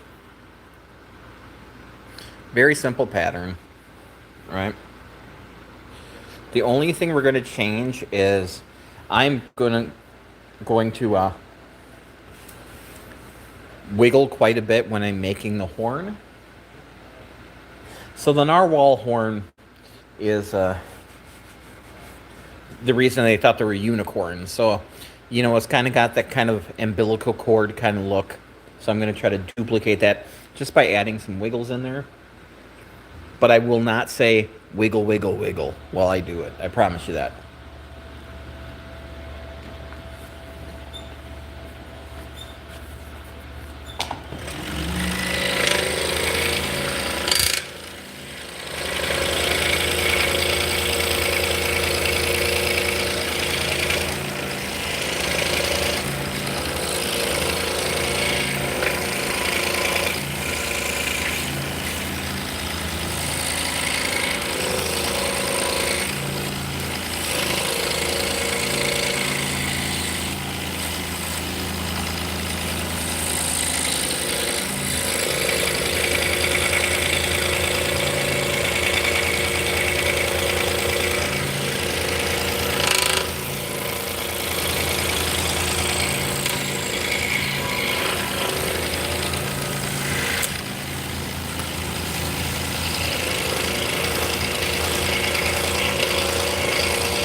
at that. So adding those little wiggles, the wiggles, I think help.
All right.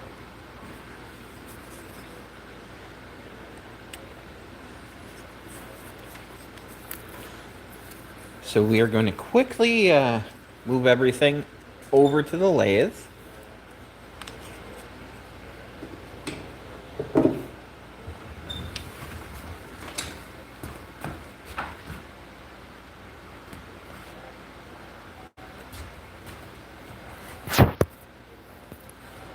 I'm going to do my best.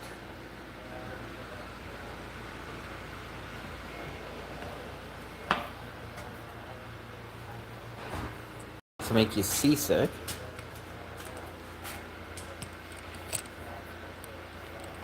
There we go. Need to turn the exhaust on. Move my 3 beverages over here.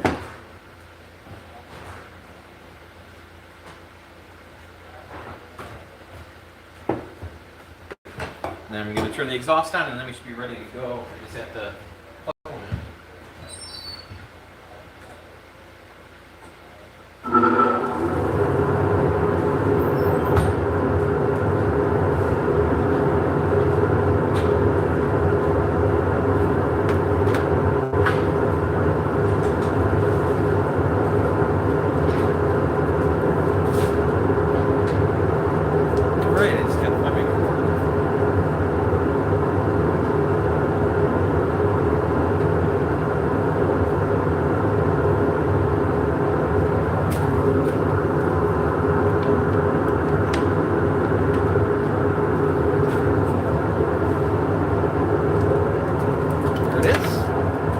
So we're definitely making progress, guys, as everybody leaves.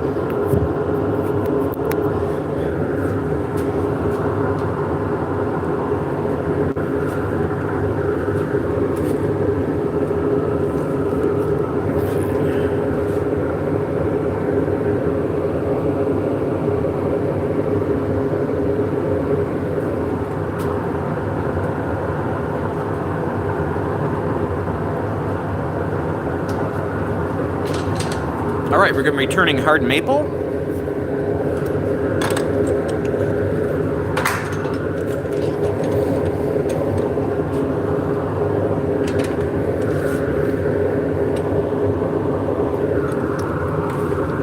So this one right off the bat is very bent on the end here.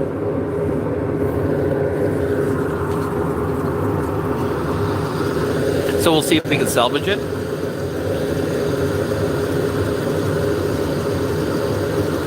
Hey, C, welcome in.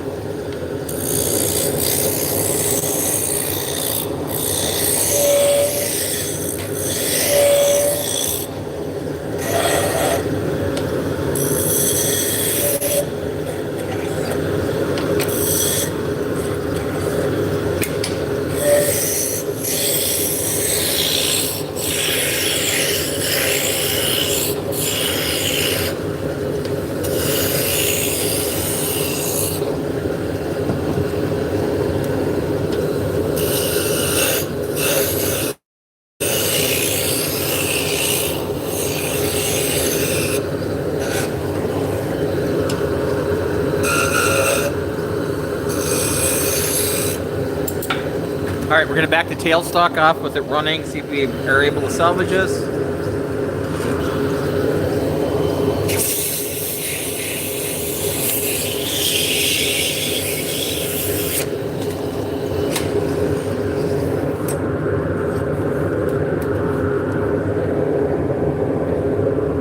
We're gonna make this one into a 7-inch.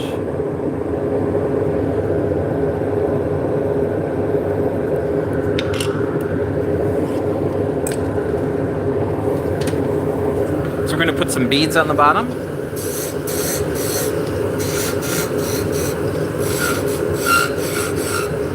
So this is a beading tool. It's just a V shape.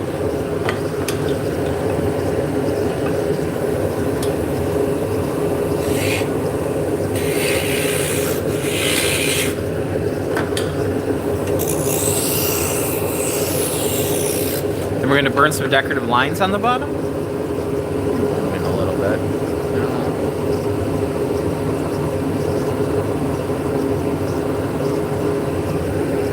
We're going to burn in some lines.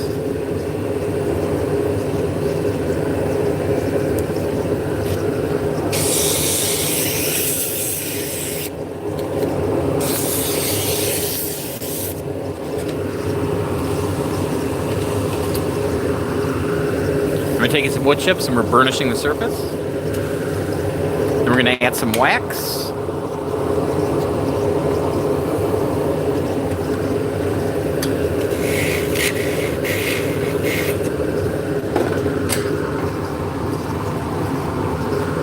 We are making drop spindles for spinning yarn.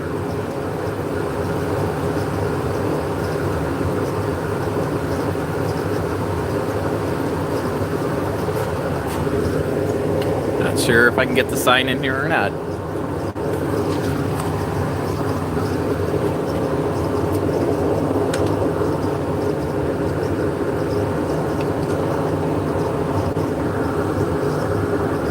That's so close.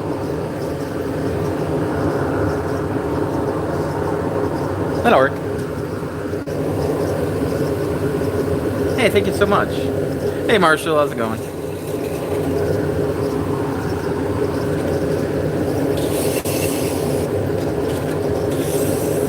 Yeah. Yo soy stupido gringo, no hablo español.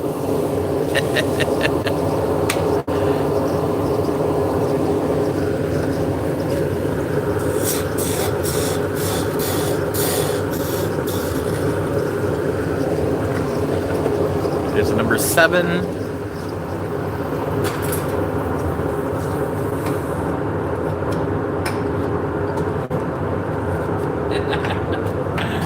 Right?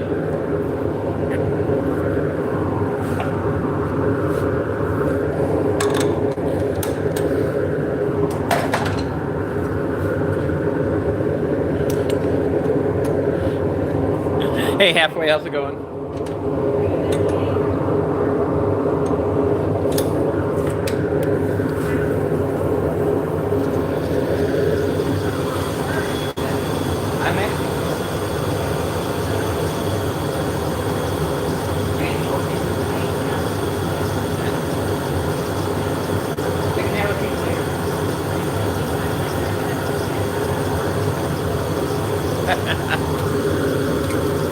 All right.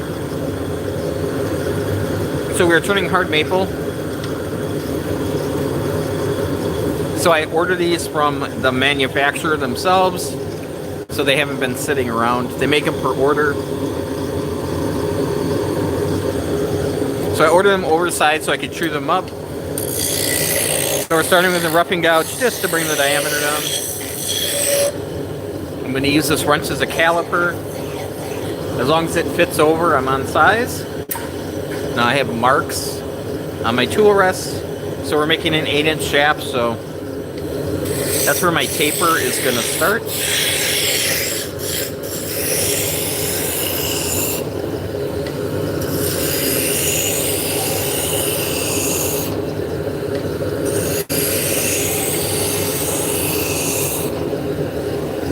So we're going to switch from the roughing gouge to a spindle gouge, which is less aggressive, but leaves a better finish.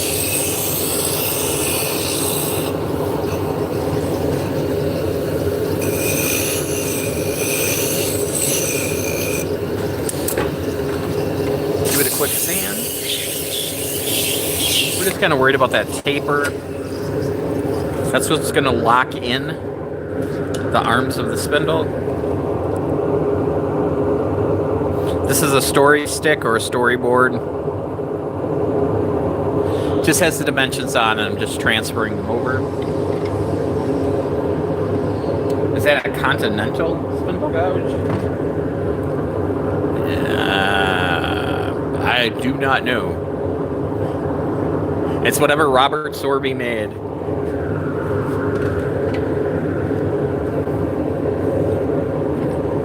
So we're making spindles today.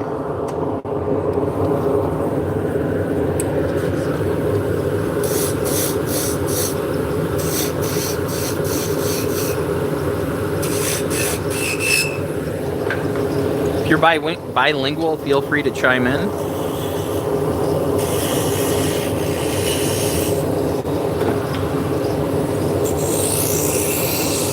So hello, what am I making? I'm making drop spindles, but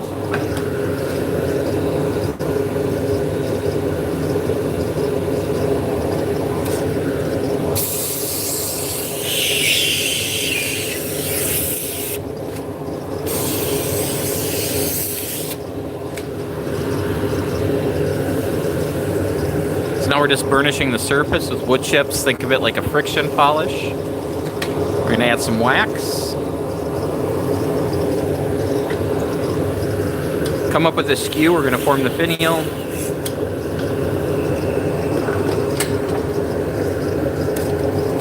Sand that out.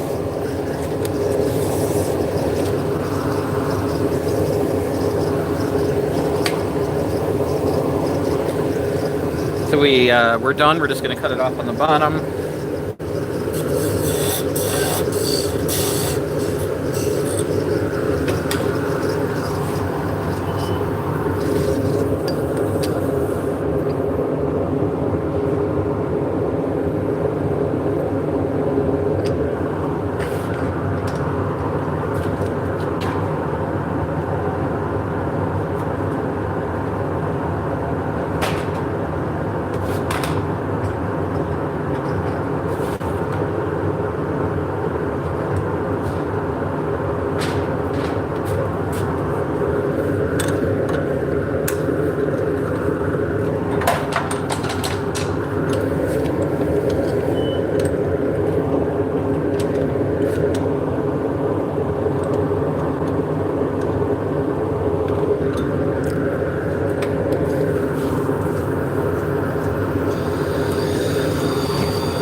Okay, we have quite a bit of vibration on the front. So we're going to make this into a 6-inch shaft rather than an 8-inch.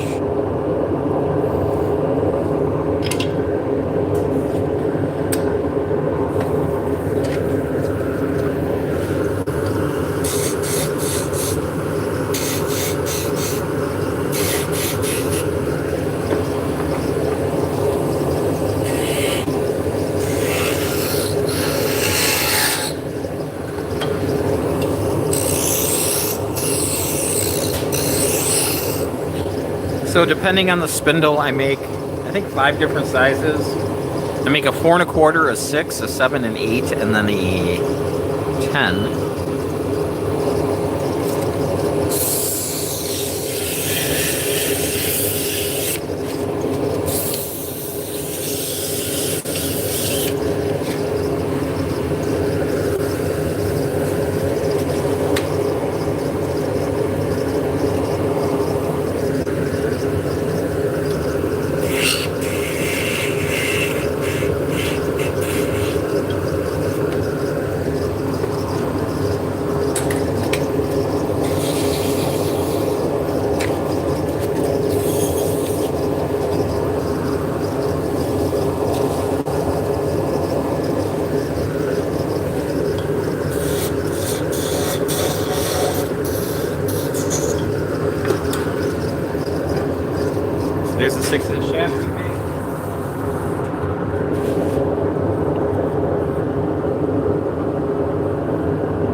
So a good rule of thumb is the bigger the spindle, the thicker the yarn.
Yeah, so this is the first kind of wintry day we've had.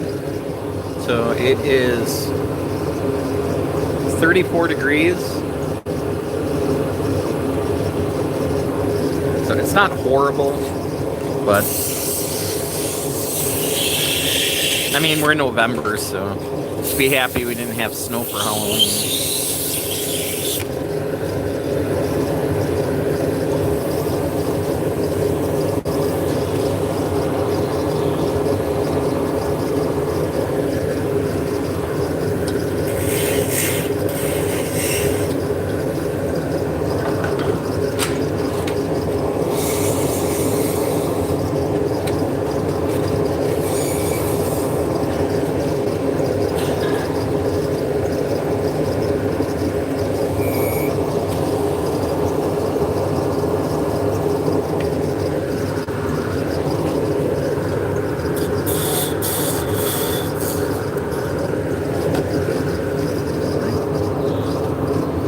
So these are important that they're straight because they are an axle. It's nice.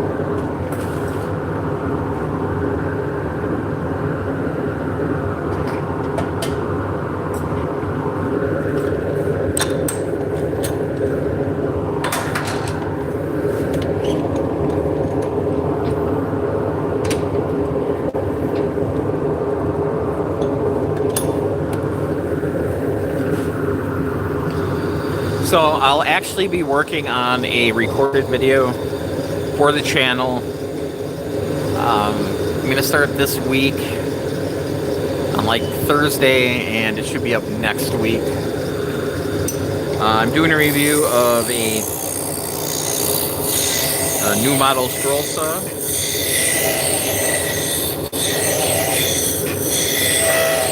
From Bucktool. So they're coming out, well, they had a 22-inch saw, now they're coming out with a 16 and an 18. I chose the 16 because I wanted to get a smaller saw for a while now. And it's a double parallel arm saw as well, so it's very similar to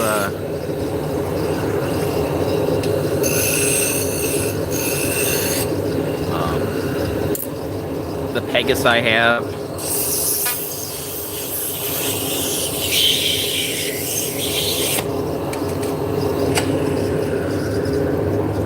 So it's the same company that makes saws for Rikon, Bauer, Bucktool, who else? King. They started making King started.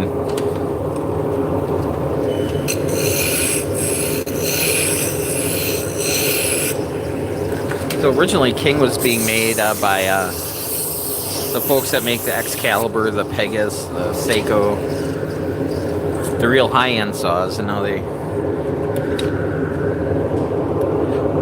using the same company that makes saws for Harbor Freight. So I'm impressed by them. They're decent saws. So.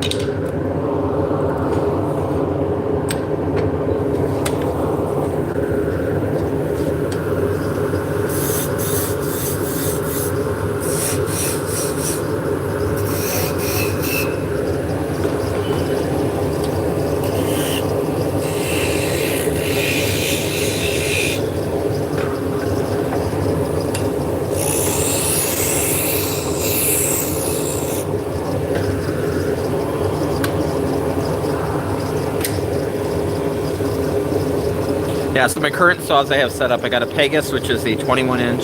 Then I got the Bauer, and that's a 22-inch. And honestly, a 16-inch saw would cover primarily everything I make.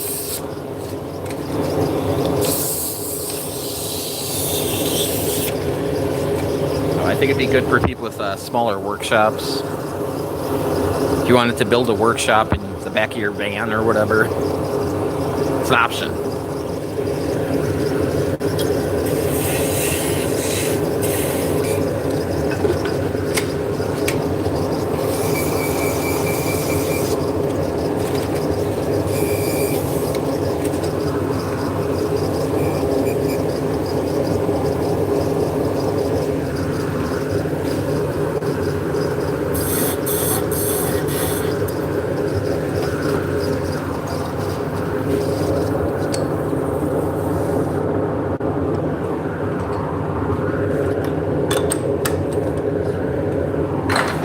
Yep, so today we're just doing some spindle turning. We're spindle turning spindles. It's amazing.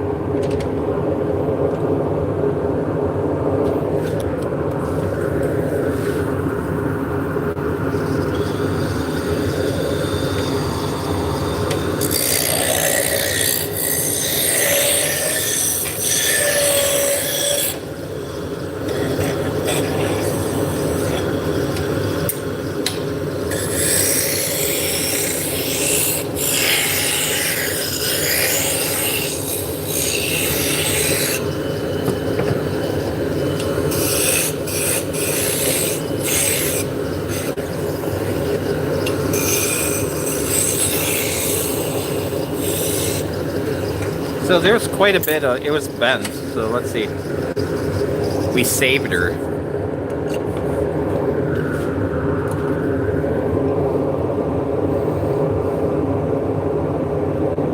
I'm gonna make this one to a 7-inch as well.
We are a quiet bunch today.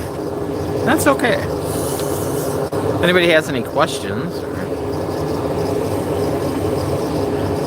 any topic of conversation,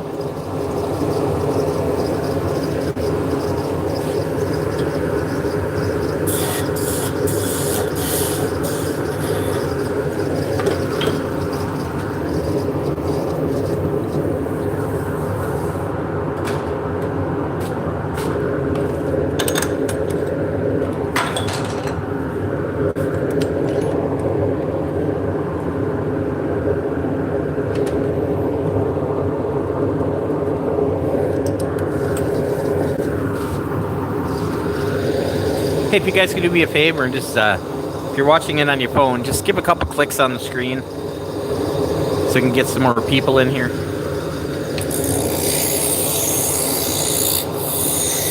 It would be much appreciated.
What kind of wax am I using? I'm using paste wax.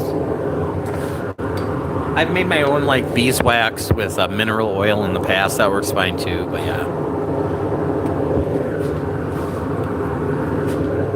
Good old Minwax, because SC Johnson wax doesn't make wax anymore.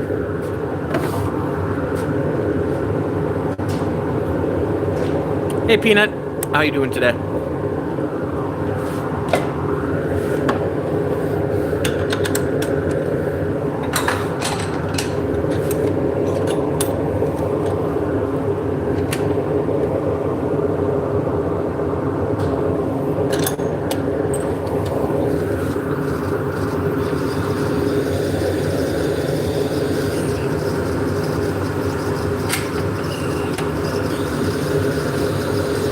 Not a problem.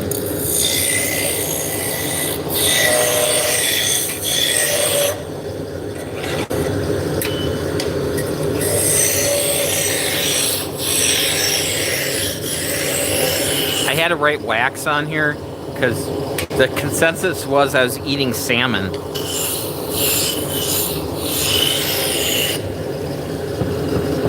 Which does sound like a great idea. Salmon, some crackers maybe. Maybe a bagel, cream cheese.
And the reason why I have the wax in this tin is when I'm not using it, I can close it to keep the air out of it.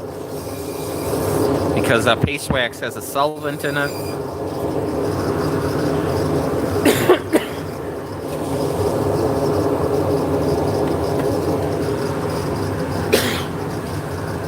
That way I can keep my big one sealed. So this stuff is way creamier.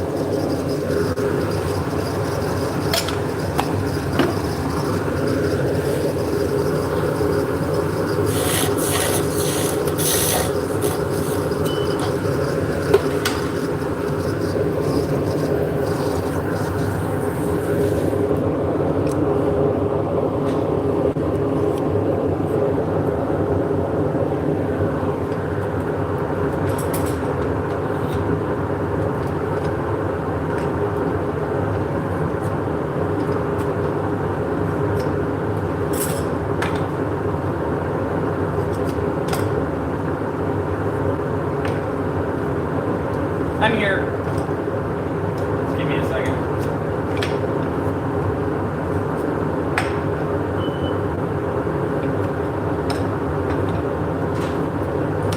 All right.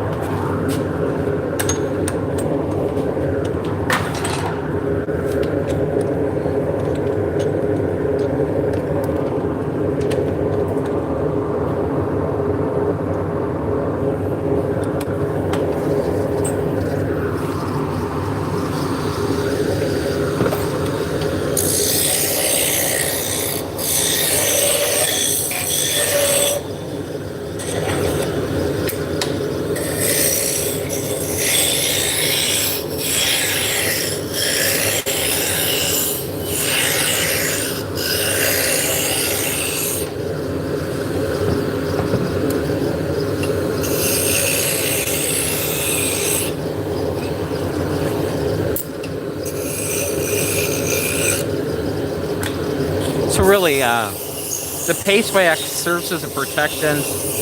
Most of these spindles are going to be used for wool, so there'll be a little bit of lanolin that will get on them,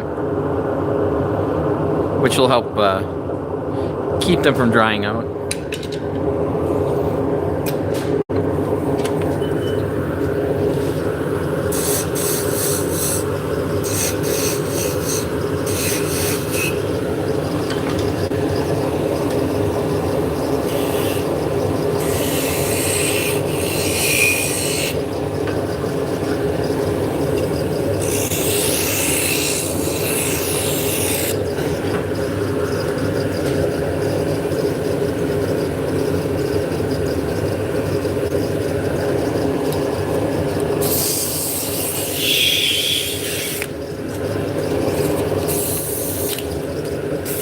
Alright, so this is going to be the last 8-inch shaft I need. I did have a few made up already.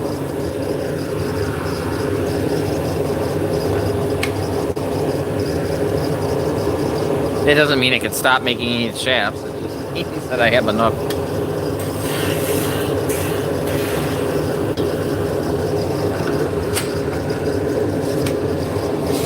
To get through this wholesale order, which will be a good thing. Looks like we have to make about a half dozen 6-inch shafts. And then I believe my part of this order is done.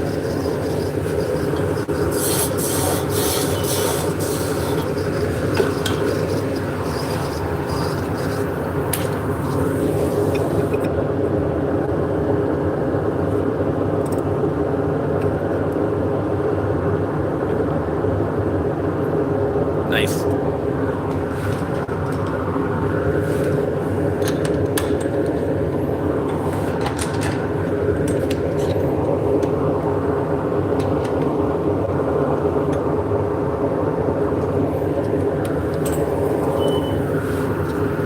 So now we're going to be shooting for 6-inch shafts.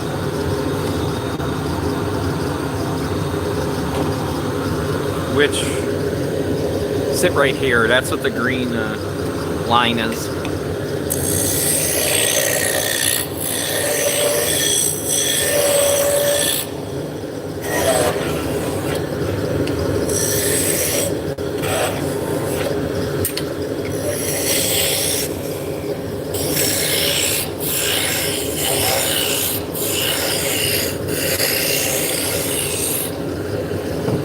Just gonna back up the tailstock, take a gander. That looks good. Today is the greatest day I've ever known.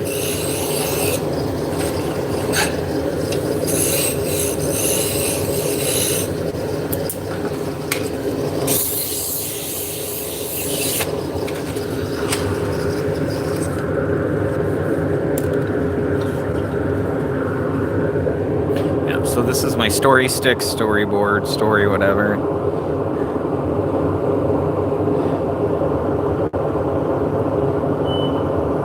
I'm just transferring those lines over, that way they will all be the same-ish.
It could be a wand. We're actually making drop spindles today. But if I was making a wand, it'd be the same thing.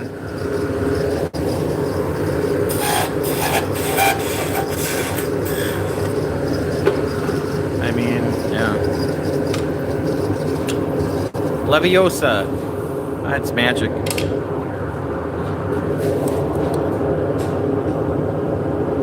There you go. So we're making Turkish drop spindles that you spin yarn on.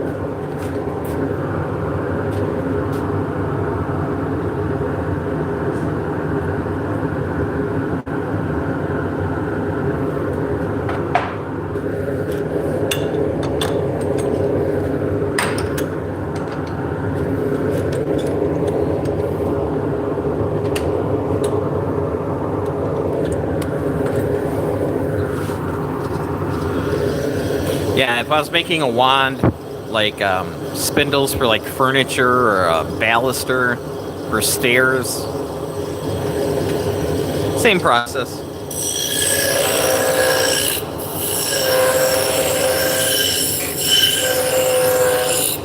Pens, very similar.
So do you think this camera angle's okay, or would you rather have it like on the side?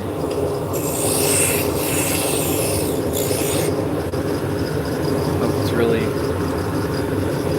I can try moving it a little bit.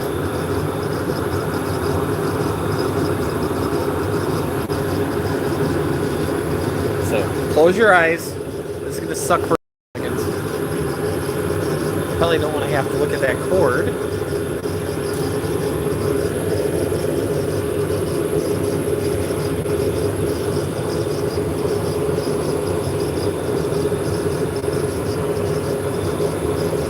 We'll try a couple this way.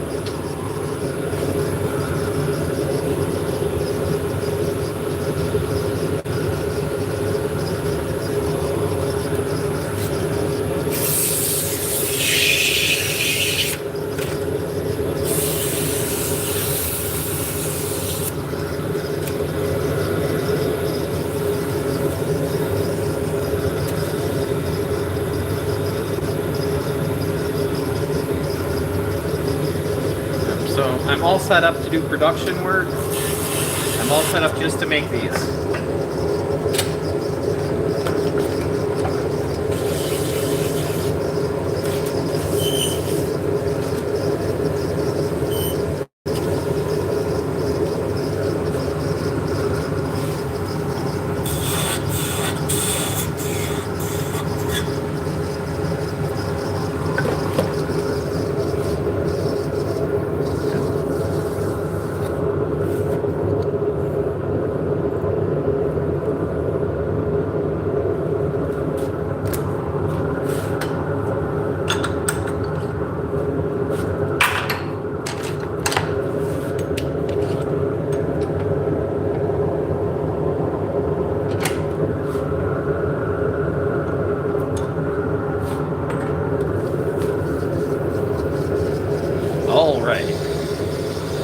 So we'll walk through what we're doing on this one. So it's oversized, so I'm going to bring the diameter down with my roughing gouge.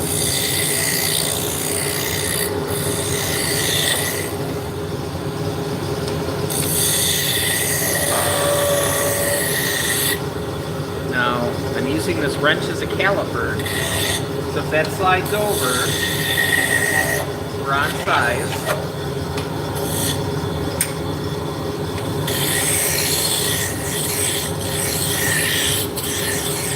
Now I have a line here, that's where my taper is going to end.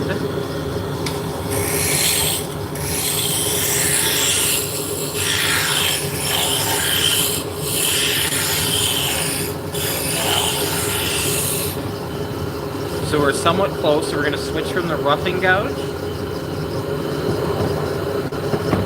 to a spindle gouge. And we're going to keep at it.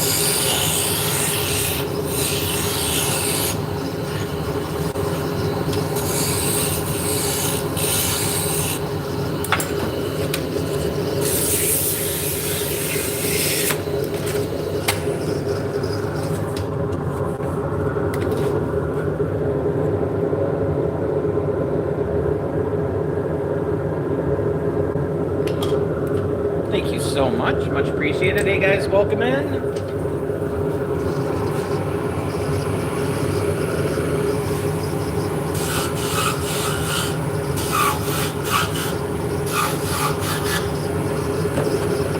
Hello.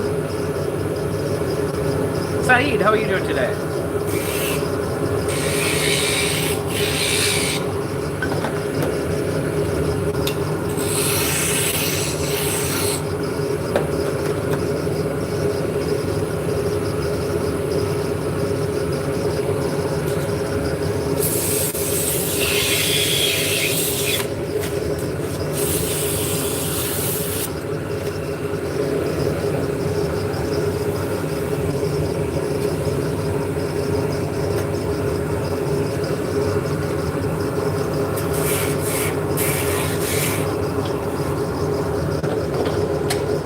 Good to hear.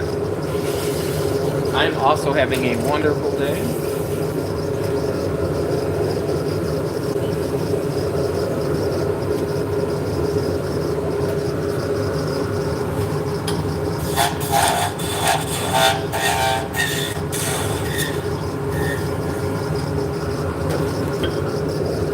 There we go.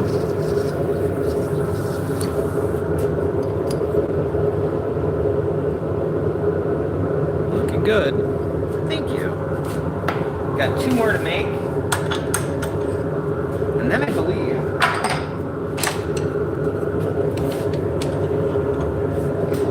I am almost done with this wholesale order.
a carpentry workshop that's been closed for 9 years, and you currently work in education.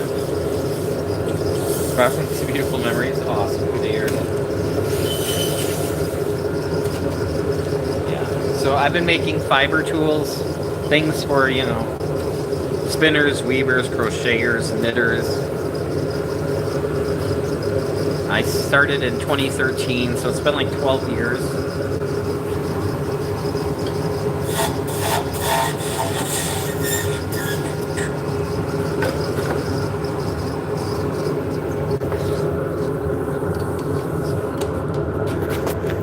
I'll give you a little pan of my workshop.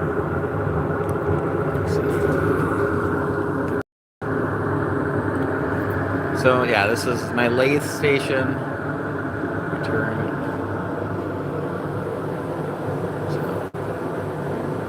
Got some laser engravers over here, a CNC machine there, scroll saw, drill press, the girlfriend's drill press. Not sure how she gets the better drill press.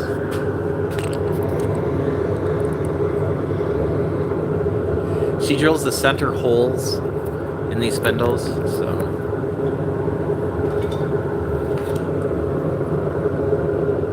I'm in the United States.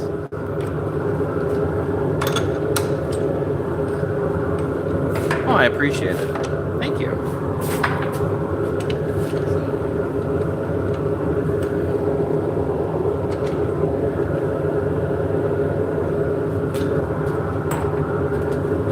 We're trying our best to keep our prices the same. We're trying not to raise our prices, which is getting harder and harder.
Yeah, I've been doing this a long time.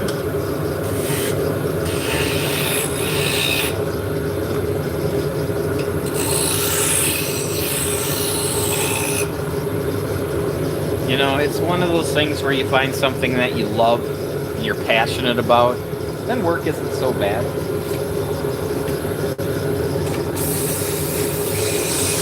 I worked for 20 years in factories, just about. I think it was 18. And honestly, that was enough.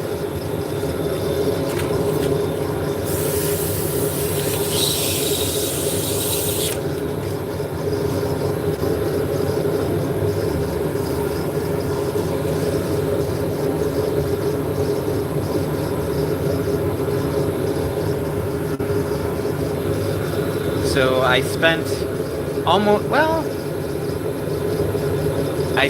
almost 13 years putting magazines together.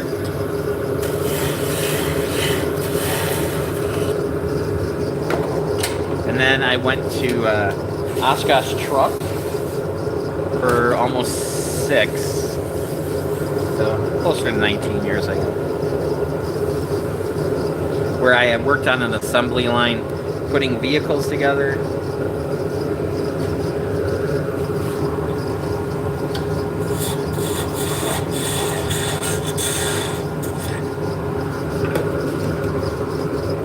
And a lot of them were military vehicles, and it really wasn't my thing. So I got laid off from there. They called me back after a year, and I was like, no thank you. Angel, how's it going? Welcome in.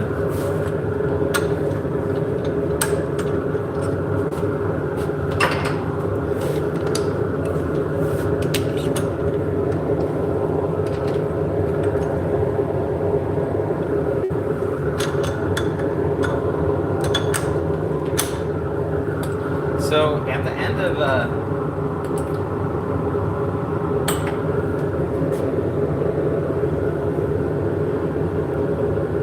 of next year, this will be the longest job I've ever had.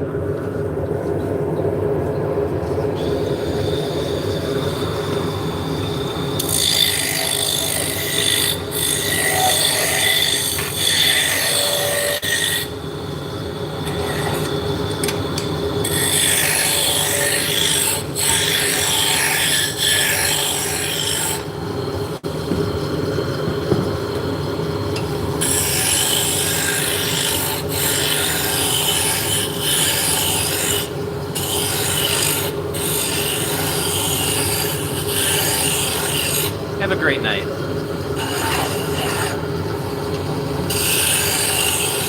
Thanks for hanging out.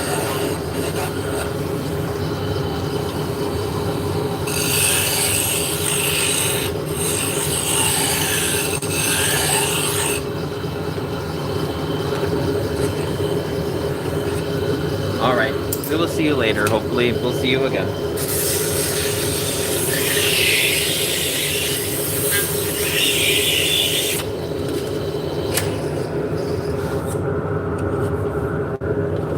Looks like a 7 to me.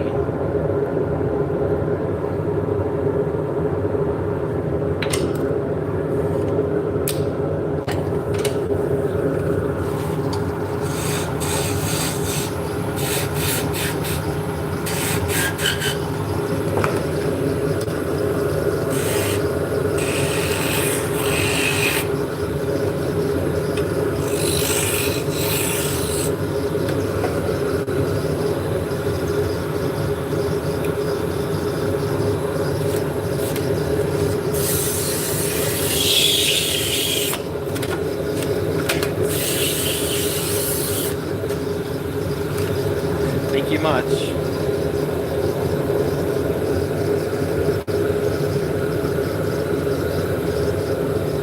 Hey Anton, how's it going? We are turning shafts for Turkish drop spindles. Earlier in the stream we were cutting these out in the scroll saw, and now we're making the shafts for them.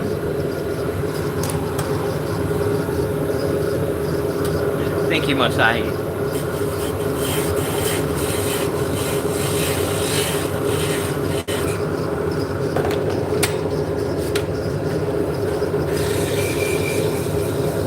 So we are turning hard maple.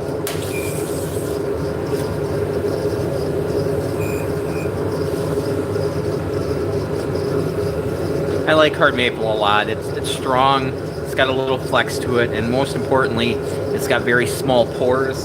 So when you're turning things, you can't see, lines from the pores or dots on the end.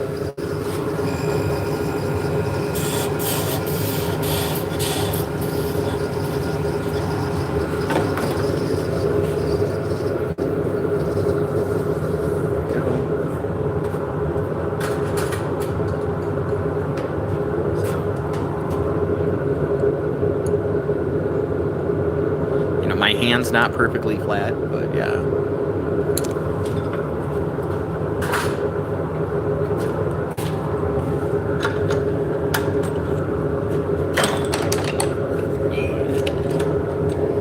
Okay, this one is very, very not straight.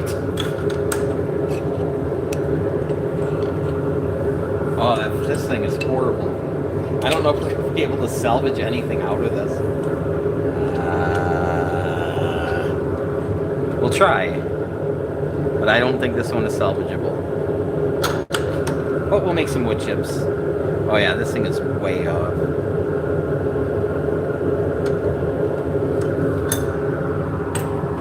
Even if I'd cut it off here, I don't know.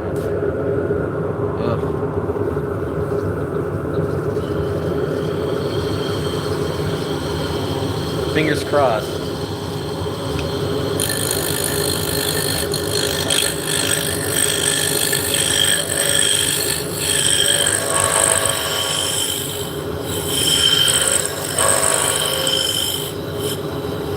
back the tailstock off.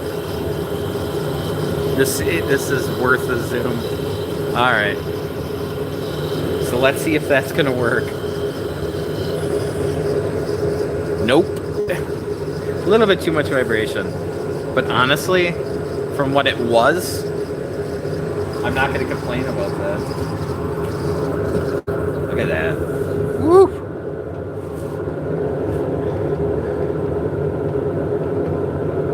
Yeah, it's worth a try. I mean, yeah, you can even see this one's kind of, oh, you can see it kind of bending that way too. This one's going in the fireplace where it belongs.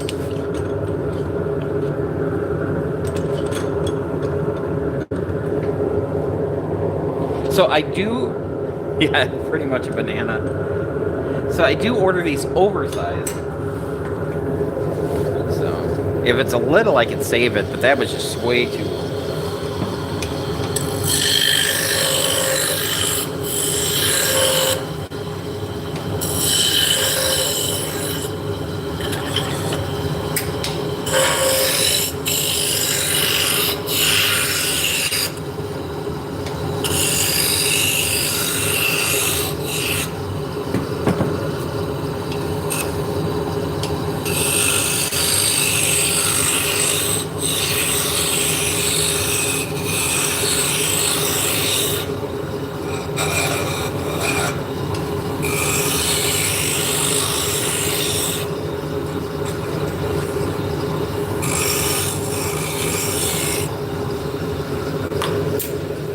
So I'm getting towards the bottom. I've got basically a box with them in.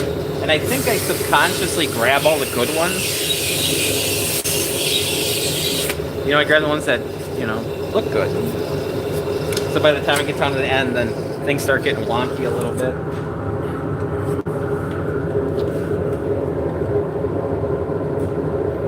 I don't want to go to 8 inch. So we're just going to bring this back just a little bit more.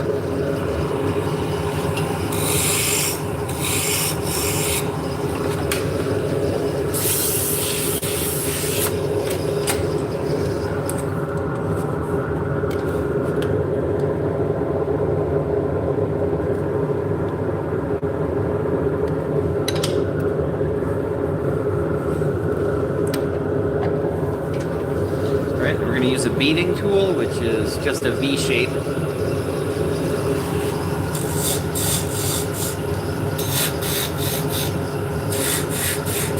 You could easily cut that with a skew, but this is faster. And I'm lazy.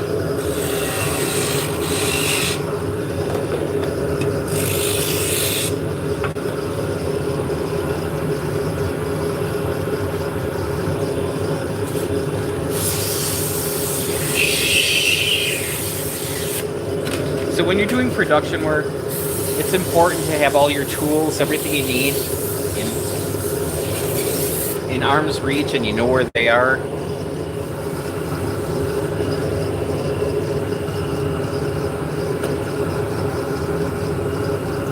So I pretty much have everything I need kind of stuck with magnets all around the lathe.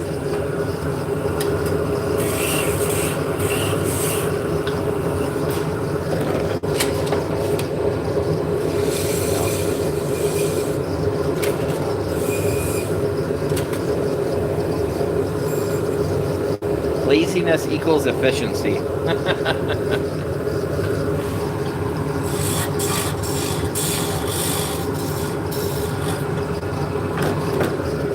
There we go. I will grab some arms.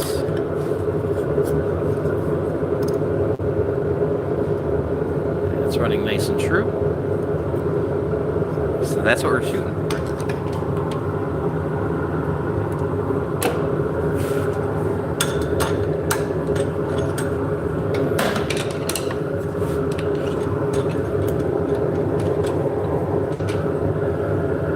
So for a lot of years, I was buying some 6 or 8 1/4 inch thick hard maple, and then taking it to the bandsaw and resawing it down into square stock. And then I'm like, if I buy the doweling, it's a little more expensive, but it saves me hours and hours and hours of work.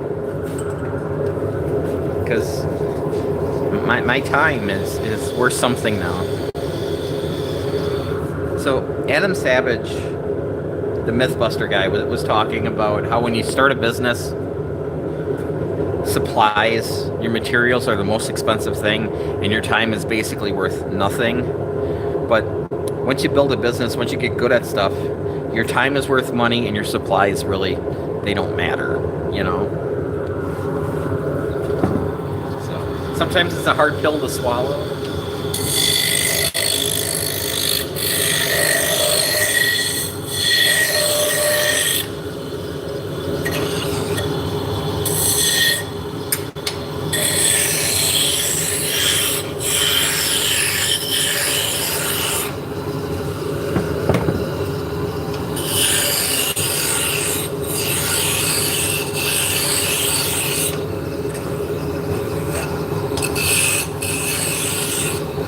I'm going to back up the tailstock, see how it's running. It's running good. We'll continue. So I do these little checks because they're never all going to turn out. Is it Niron? Hello. Niron?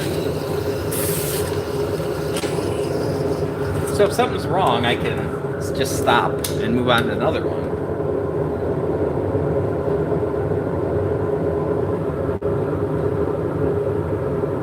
Where if this was made by a machine, it would just keep spitting them out. And then you have to go through and test every single one of them and make sure they're okay. I'd rather just make them.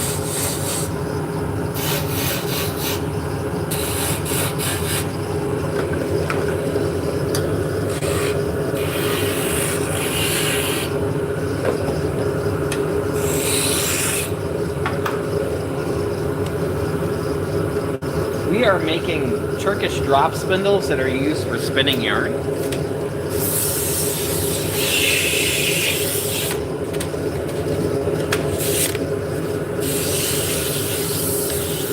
So this is what came before spinning wheels.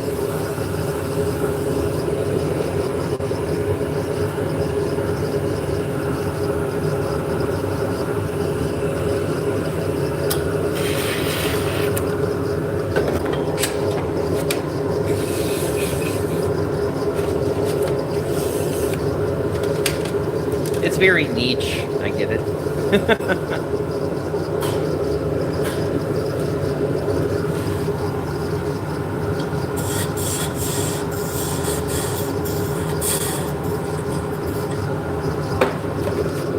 So I've been making these professionally since 2013. I started making these kind of mid-2012. So it's been a while.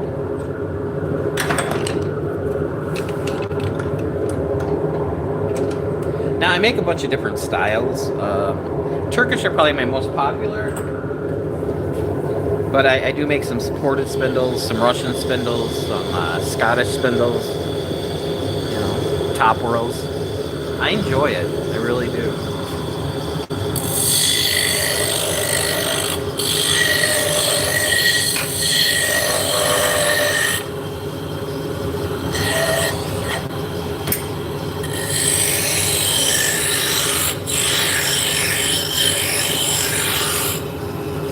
So I started this working out of a little tool shed, and then I went from the little tool shed to the little tool shed, and then a bedroom in the house.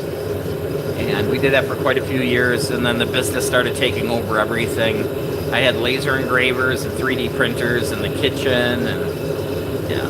So we've been in a commercial shop for a little over a year, and it's been wonderful. Lathes are a lot of fun.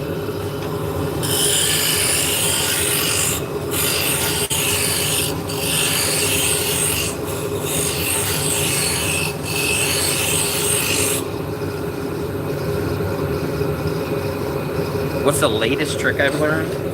Oh, I don't even know.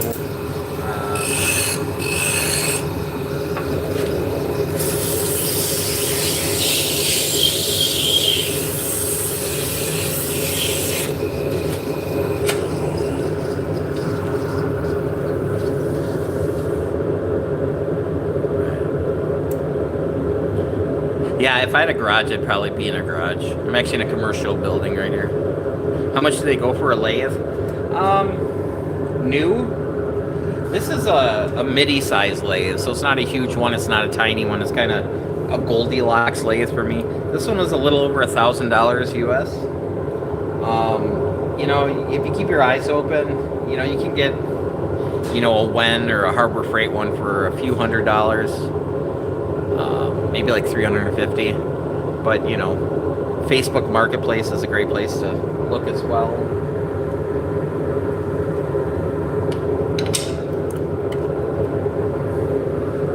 It all depends on what you want to get.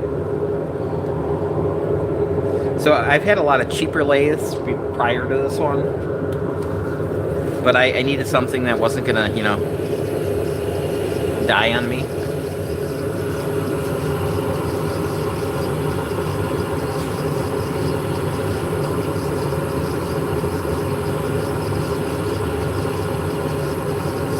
Whatever, instead of watching TV or YouTube all the time.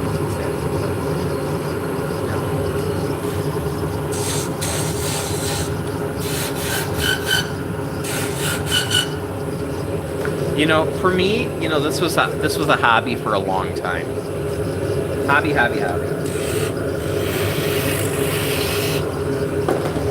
Around 2008, I started making little toys and selling them on Etsy, which grew into me doing more fretwork kind of stuff, lots of word signs, which kind of morphed into this.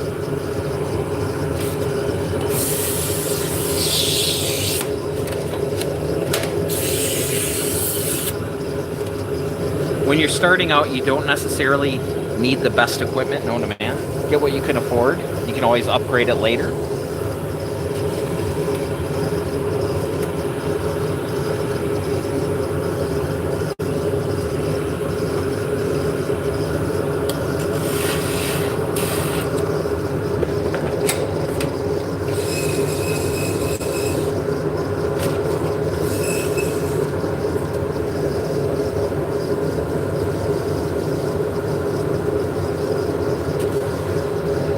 Hello! How are we doing today?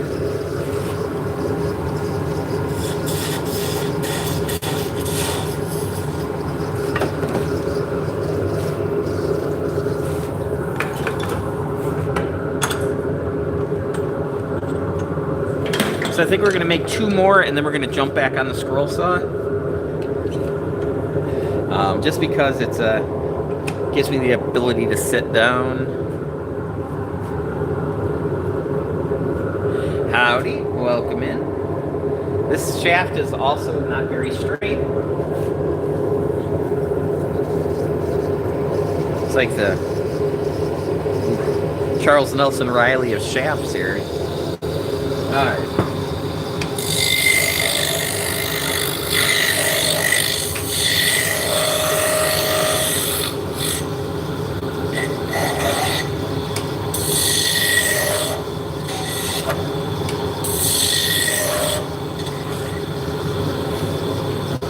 Let's see, but I think it would be, you're doing fine, thank you. Oh, I'm doing great today.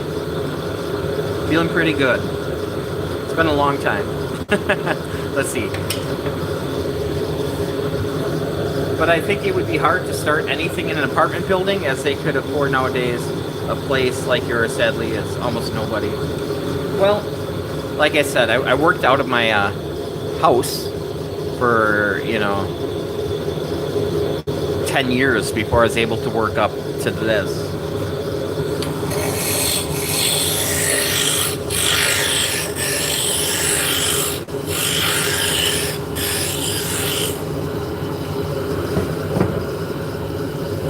You know, and maybe, you know, you would have more success in the apartment, you know, buying a 3D printer and solving a problem, not just dump out a bunch of toys, but find something that would fix something and then sell that, and then take the money you make from that and put it into something else.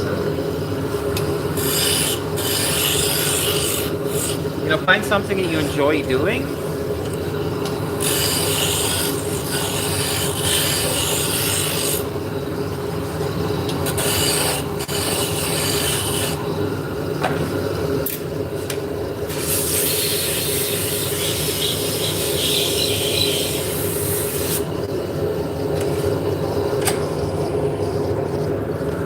has quite a bit of vibration, so we're going to take this one. We're going to throw it in the fireplace. So I'm going to save this section here, chuck it up the other way with a smaller tool rest to make a small one.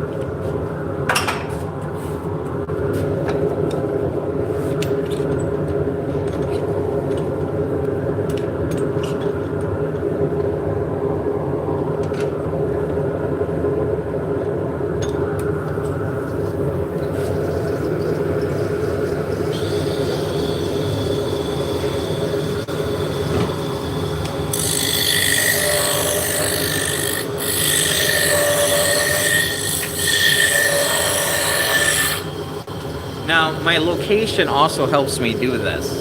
So I'm in a little town where I'm in the downtown, but there is no downtown anymore. There's a bunch of old buildings. I mean, there's a bar, a tavern, 2 doors down that way, another tavern, 2 doors down that way, and like the public library, a couple doors down past that, and that's it. So, hey, C, how's it going? So the rent I pay here is not a lot. I mean, do what you can do. You know, it's an option. 3D printers aren't loud at all. If you get like an FDM printer, you know, like a Bamboo Lab printer, you know, it's going to be about the loudness of like a fan. Yeah.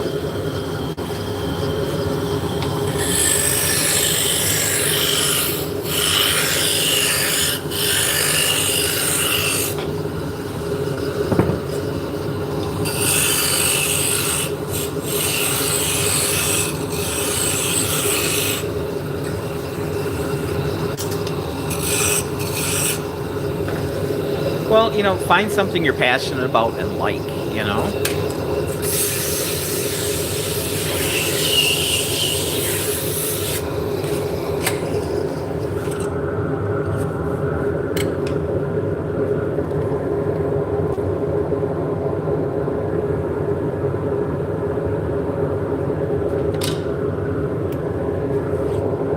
You know, if I was more into like Magic the Gathering or Dungeons and Dragons, that kind of thing, you know, I'd probably be making miniatures and painting those, or making like dice towers.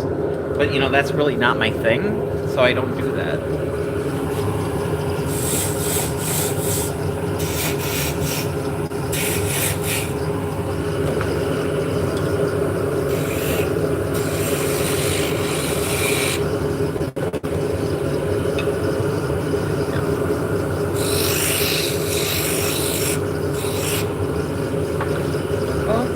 I'm glad you're here.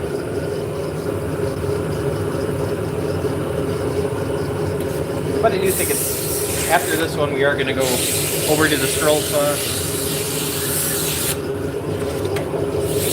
Because I'm not a spring chicken anymore.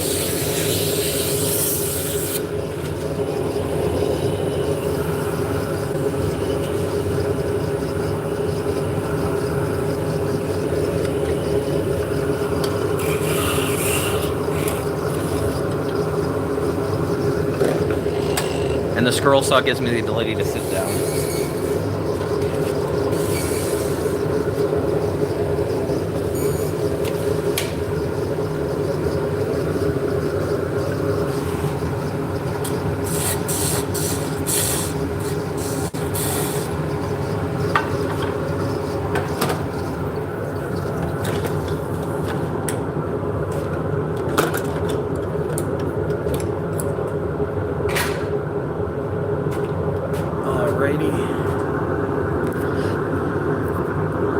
Try my best to move as slow as possible so I don't make you guys too dizzy.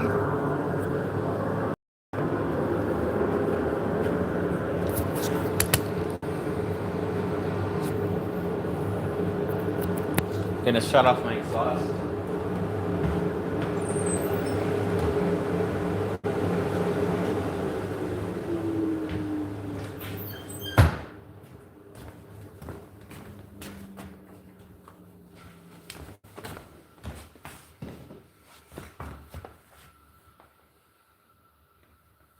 Right.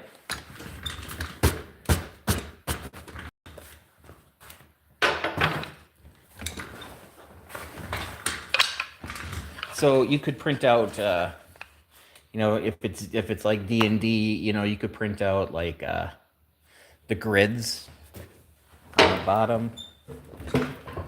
You know, it's just an idea. I mean,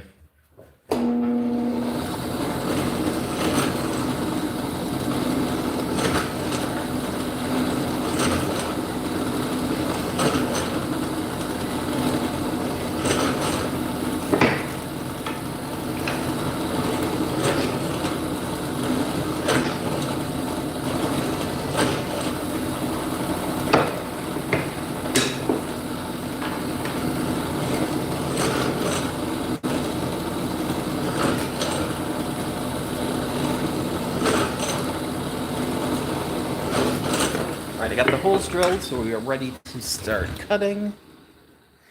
So we're going to start out by cutting this coat.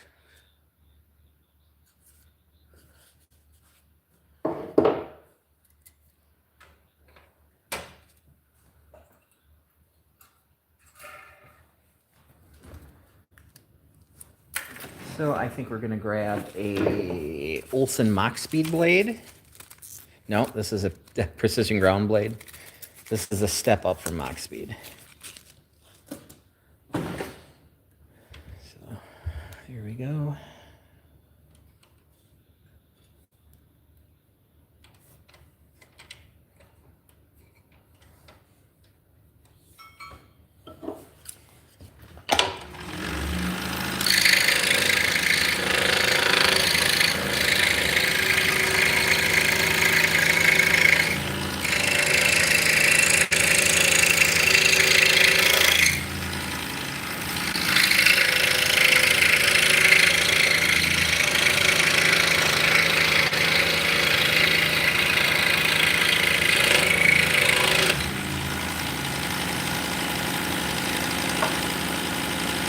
Right?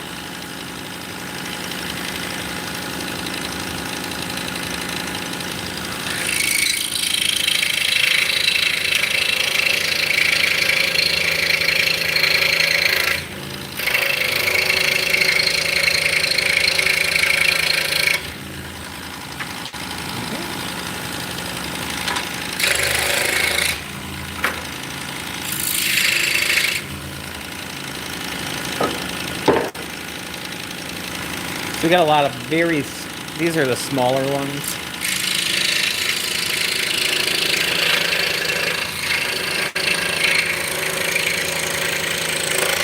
So we're going to cut out the outsides first, and then we'll come back and cut out the mortises in the middle.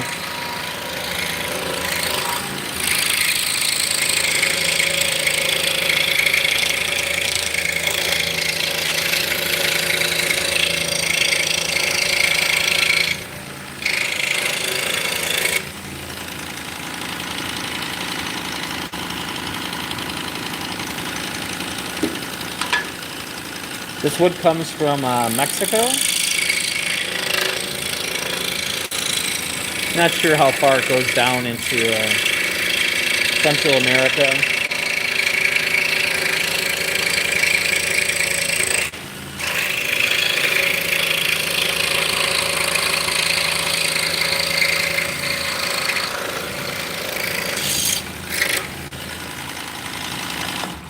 Let's see, you said I would make kitchens or whatever, you could decorate them for all the people in the Alps, right?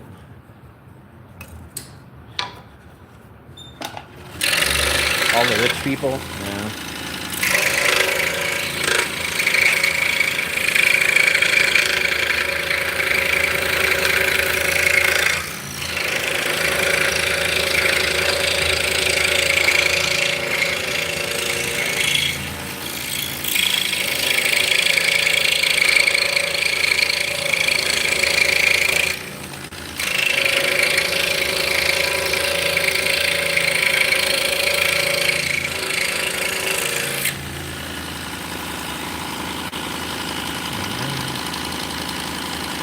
Cut nice and square.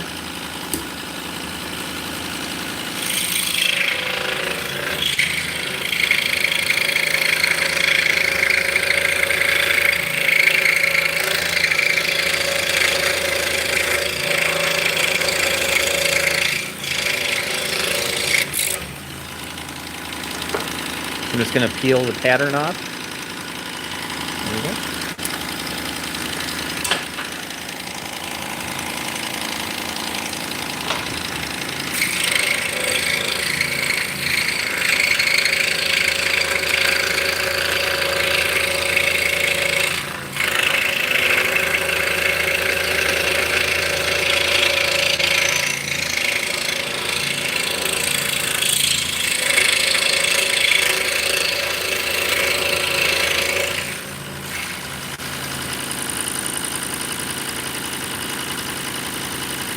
All right. Yeah.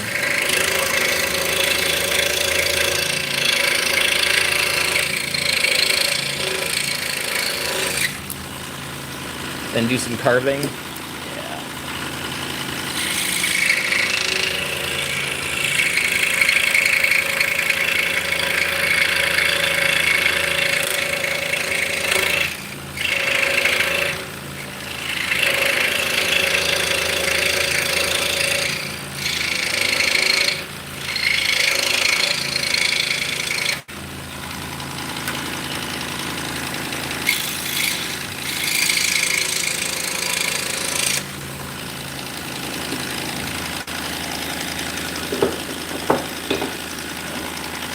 Still the coat. Now we're going up to the next size up.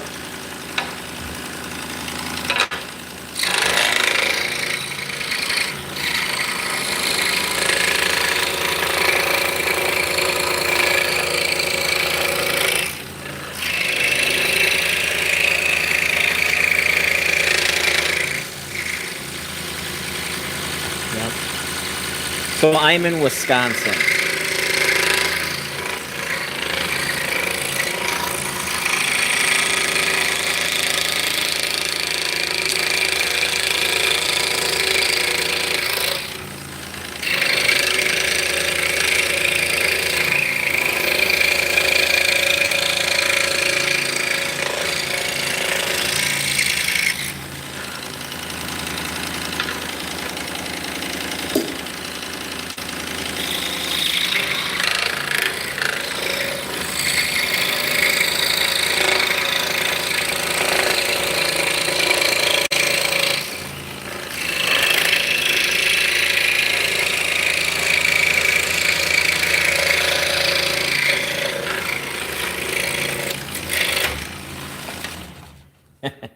Yes.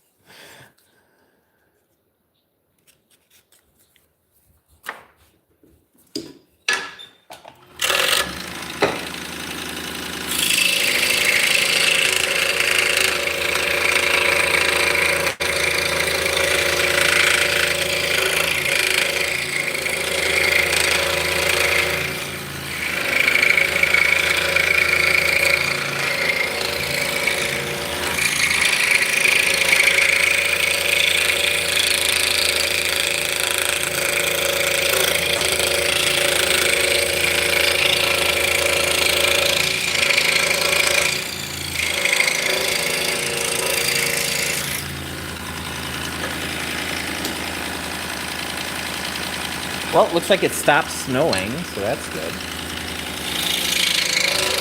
This is our first snow of the year. It's not sticking around.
I'm just making a few cuts because I was a little bit too long. It would hit my belly. Go on that.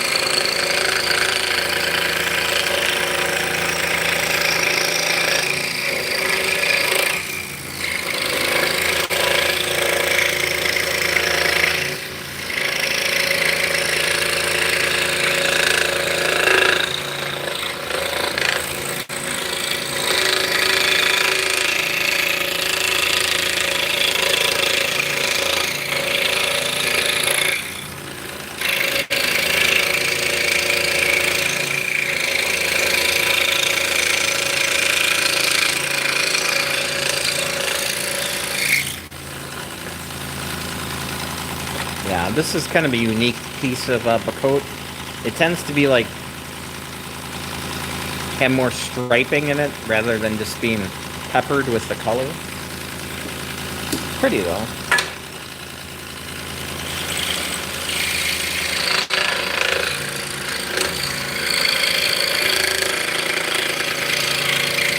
So more than likely we're going to have to take pictures of these for the website because they're very dissimilar than normal bacoat.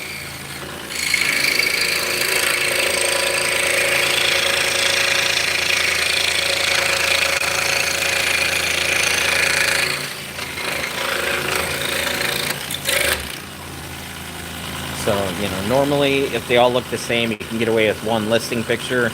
You know, that's say, you know, your grain pattern may be different, but this is a little unique. How fast is that? I got it turned all the way up. I have no idea how many strokes per minute that is. Probably around, I don't know, 1,500.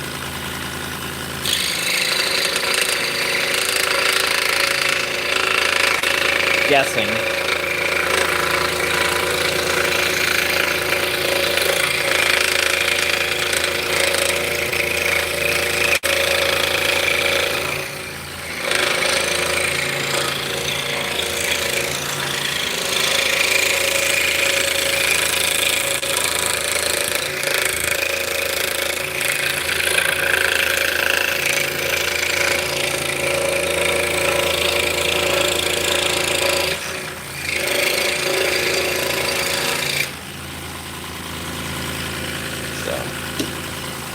Yeah, it's really hard.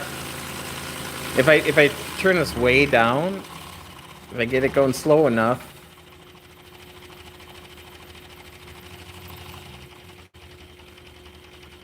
Yeah. It's gonna be strobing.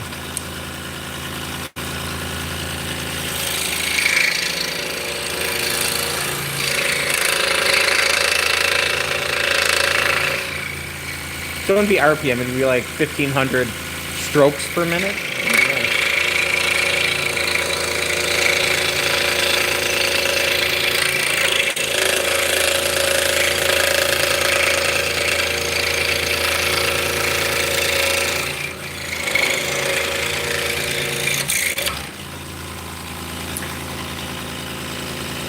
So some people are very concerned that I'm going to cut myself. Yes, you can cut yourself on the scroll saw, but you're not going to cut your finger off. You know, you can put a Band-Aid on it. This is the back of the blade, but it's good for cutting wood, not good for cutting flesh.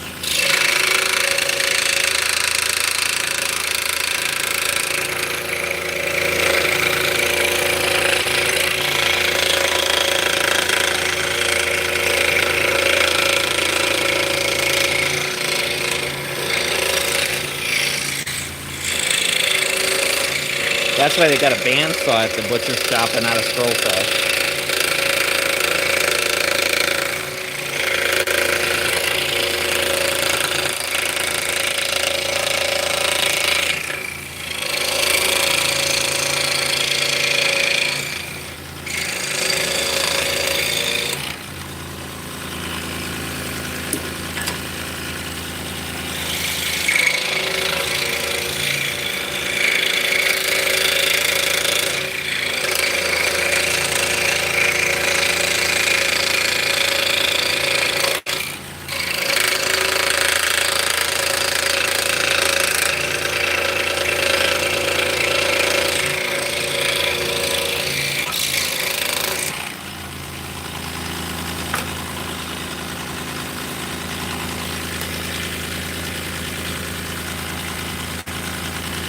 Alright, we got 2 little ones to cut out, and then we'll start cutting out the mortises.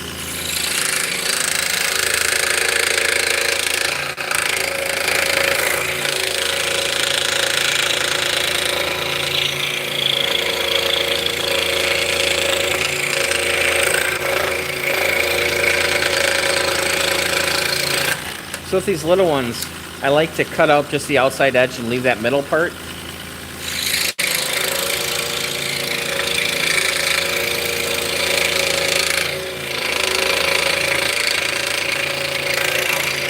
I still have enough to hold on to.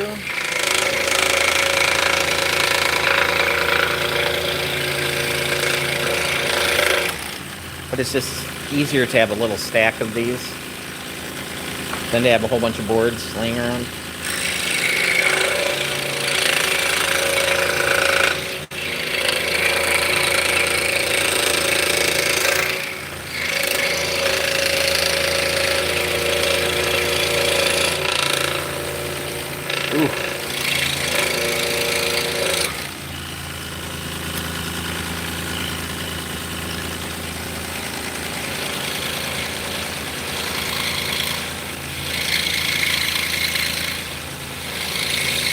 Normally, Bacot doesn't smell so much, but...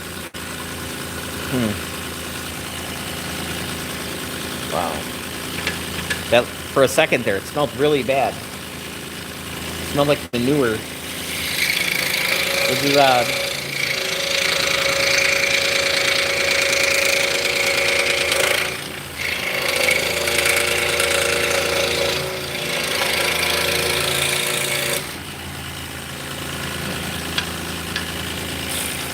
Normally it's kind of a little bit earthy, but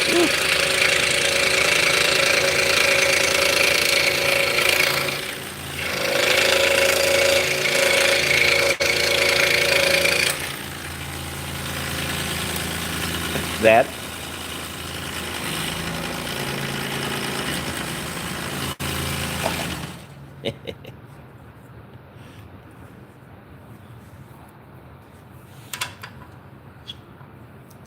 Cut out the mortise.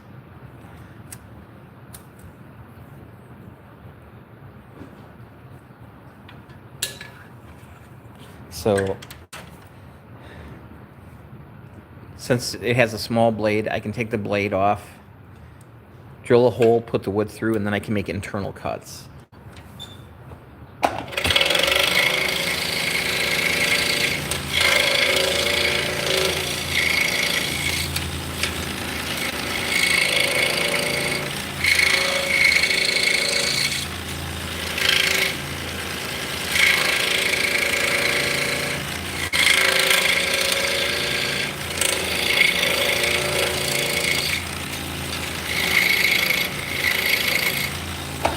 So if everything went to plan, I should be able to slip these two together.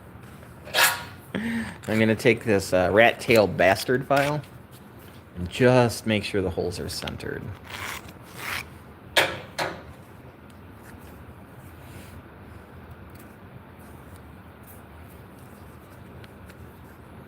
we go. And that's ready for a shaft.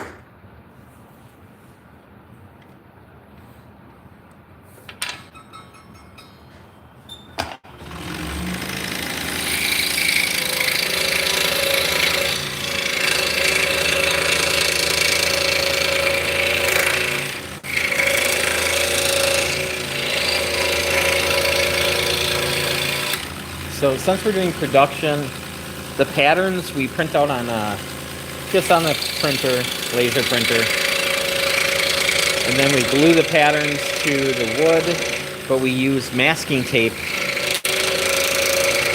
first.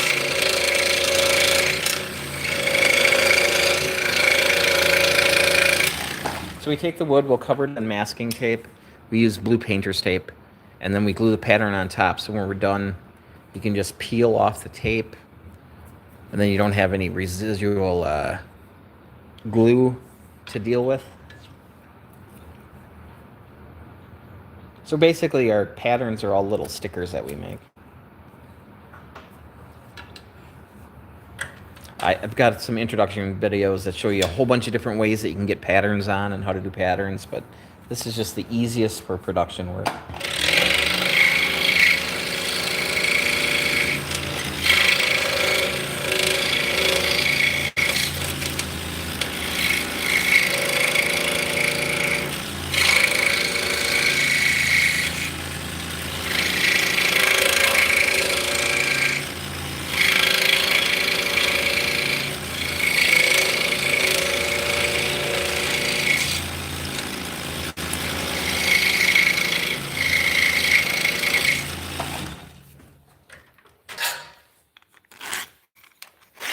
Huh, do we have a hiccup? Just said, I'm live. It's good to know. I was a little worried that I was dead.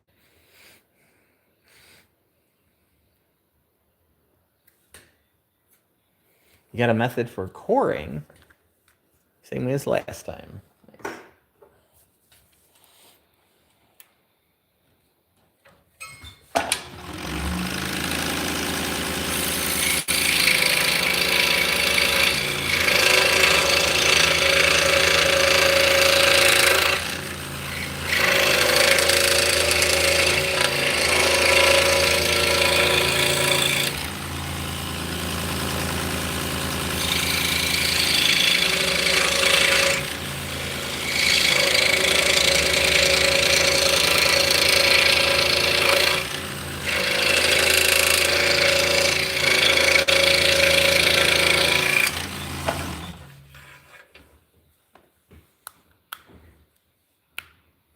Why do you cut a leaf shape rather than a rectangular? I mean, the one you do in the center. Yeah, right.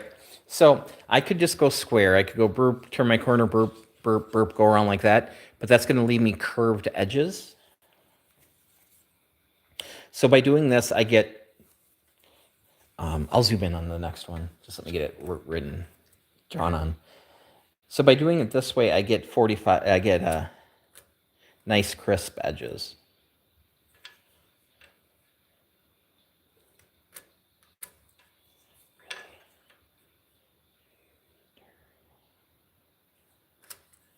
All right.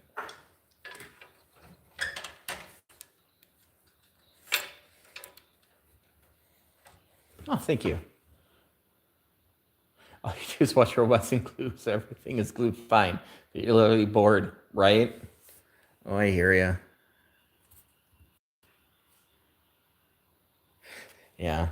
I've worked with a lot of welders who just, put things, clamp them in and then sit back and watch the machine weld it for them. Okay, so.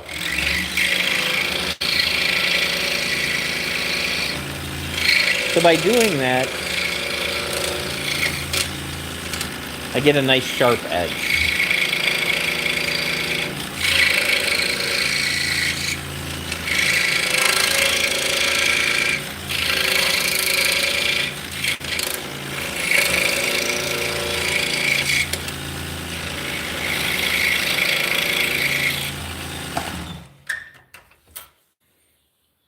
So get that square edge there. If I would just keep going, it'd be rounded.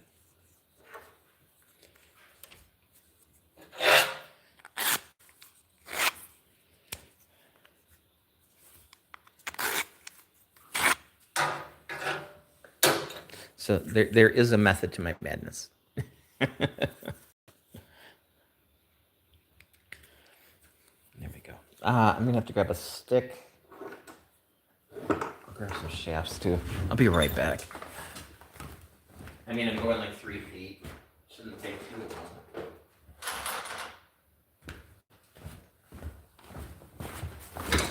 All right.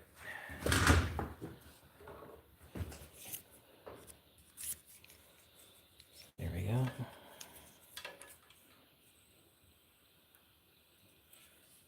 So that one is ready for sanding and balancing.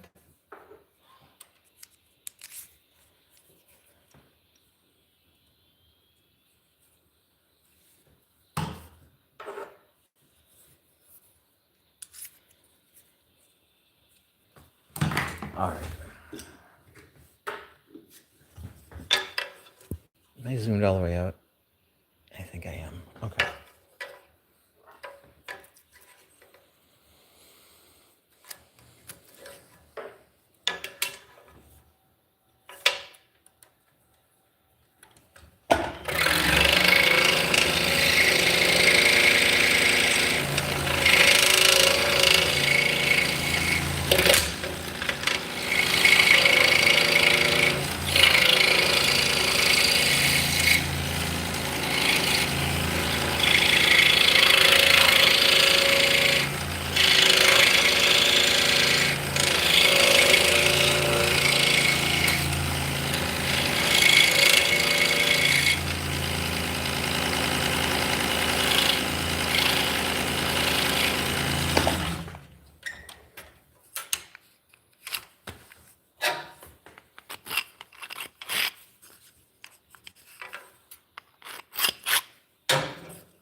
pretty wood. So I don't know if, I think we got this wood from a different mill. I don't know if they quartered sawed it or what, but the grain is a lot different than what I'm used to.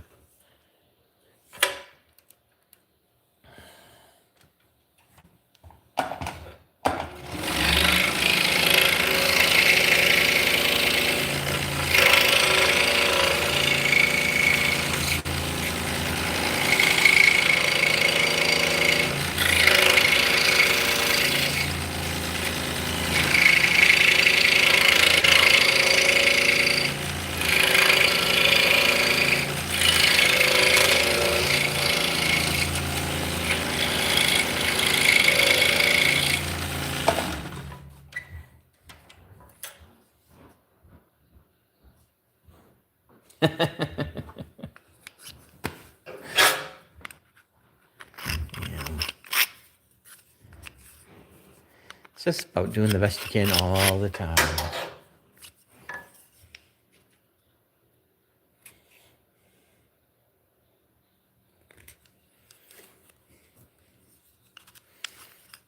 You know, you're only as good as your last one that you made. If that makes any sense. If somebody buys something from you, it should be the best that you can do.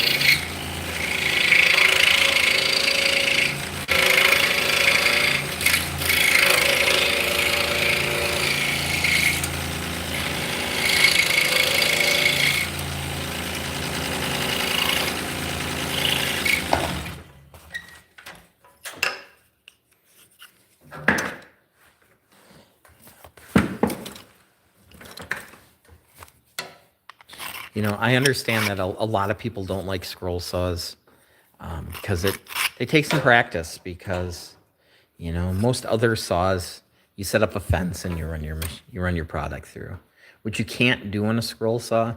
They do make some scroll saws that have, you know, cutouts to put like a miter into.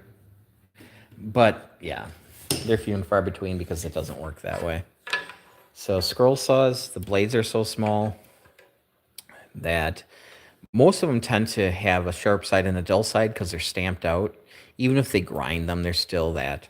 So you can't run a piece of wood straight through and expect it to cut straight. It's going to wander off at an angle. You have to compensate and kind of cut at an angle. And it's all feel.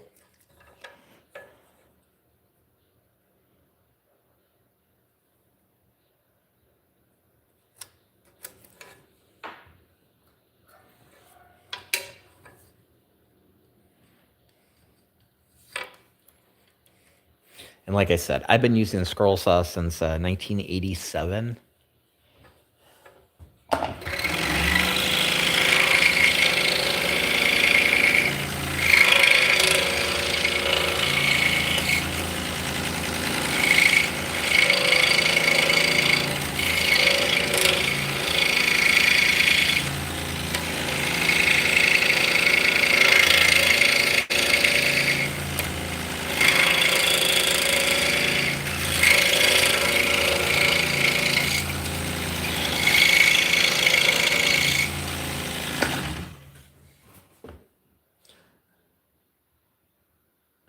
All right. Have fun watching some Netflix and getting some sleep. Thanks for hanging out. Much appreciated.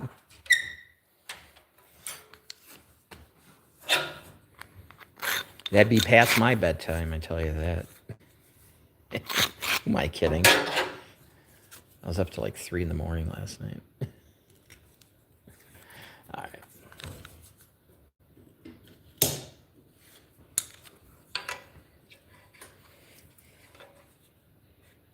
Yeah, so when I first started using the scroll saw back in the 80s, you know, I was 12.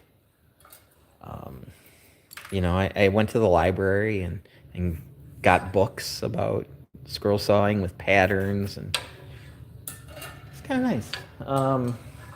And the silly part is, I'm literally like maybe 4 doors down from that library. It was one of those libraries where it's a small library, so you would go you'd find what you needed, and then would order it and bring it to you. So, all right, thank you so much.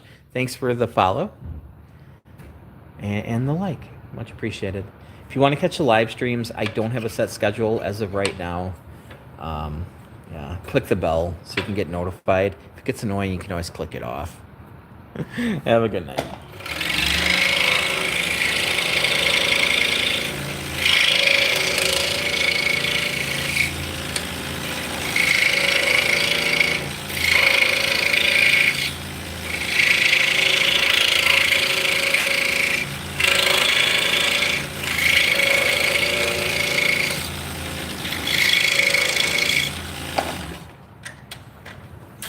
How expensive is the car you're working on? This scroll saw here is a Pegasus. It's just around $1,000. It's probably a little bit more now. But I do production work, so I put a lot of hours on these saws. I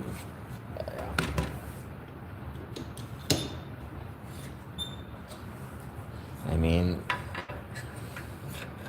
my other scroll saw I have in the shop is like $250. So, is this 4 times better? I don't know.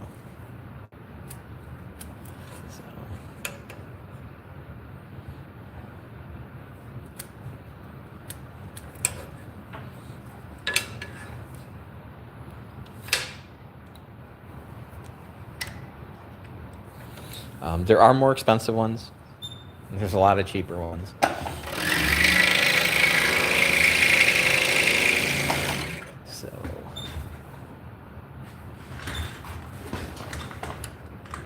So I bought this in April of 2022.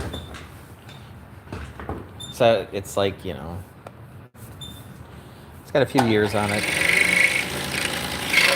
No issues.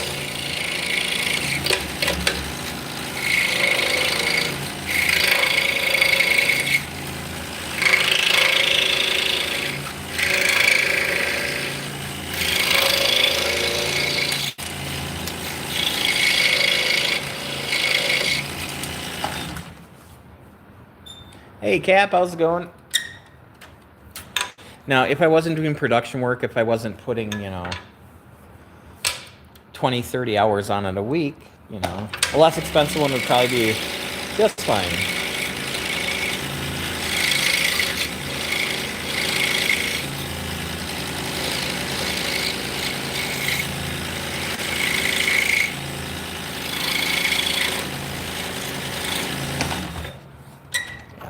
These things have a lot of needle bearings in them. I mean, one there, 2 there, 2 there, 2. Eventually, they need to be replaced. So I'm hoping to get at least 5 years out of this saw before I have to start replacing the bearings. There's also some sealed bearings on the inside of it as well. It comes with an extra set of brushes.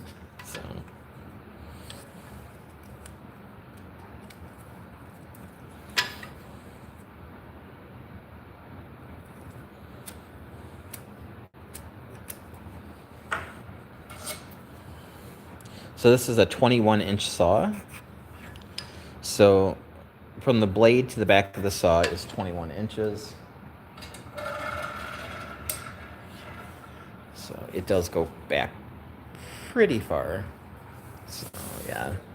So you got 21 inches between that and the blade. Or 535 millimeters. Or 53.5 centimeters.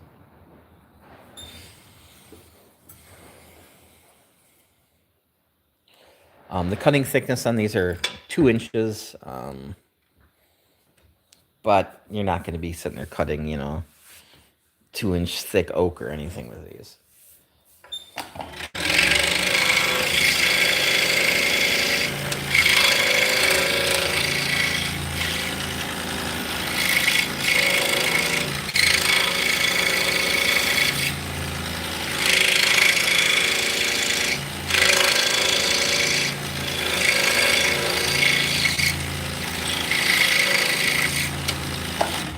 So this one does have dust extraction. So you can hook up a vacuum cleaner and then it will basically suck the majority of the sawdust into those holes.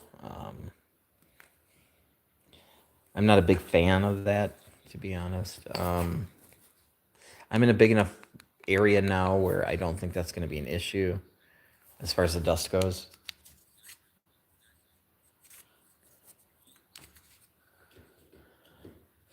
Back when I was in a little, bedroom, yeah, then you use the exhaust, you use it, whatever you can do. But here it's not a big deal. I got lots and lots of room. So I'm actually getting a 16-inch. This is a 21. I've got a 22 over there. I'm getting a 16-inch saw in the mail to do a review on. I'm looking forward to it. It's basically the same as my other saw, the Bauer. It's just this style with a double parallel arm design.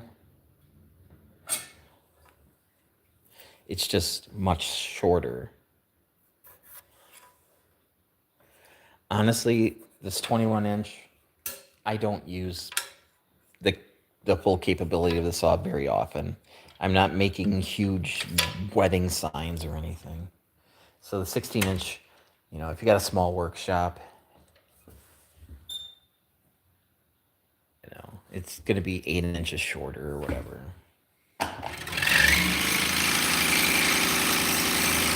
5 inches shorter with this saw, 6 inches shorter with the other one.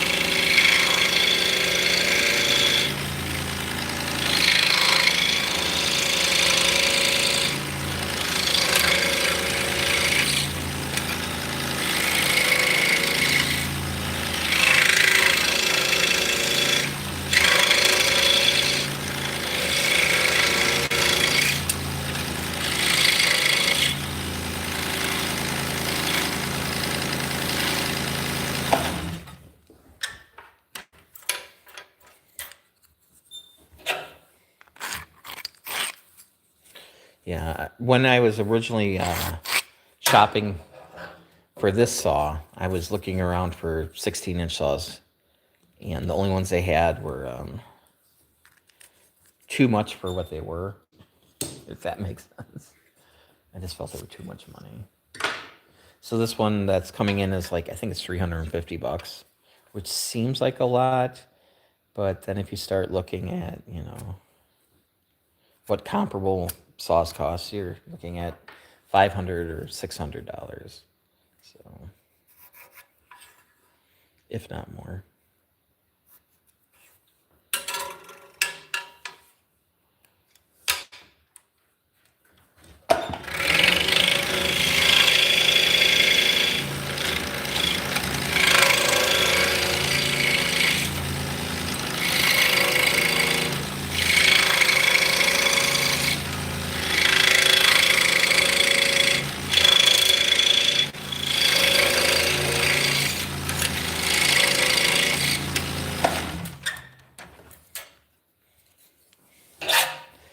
All right, guys, this one is done. I'm going to go use the restroom, and when I get back, I'll give you guys a tour of the shop, and then we'll go from there.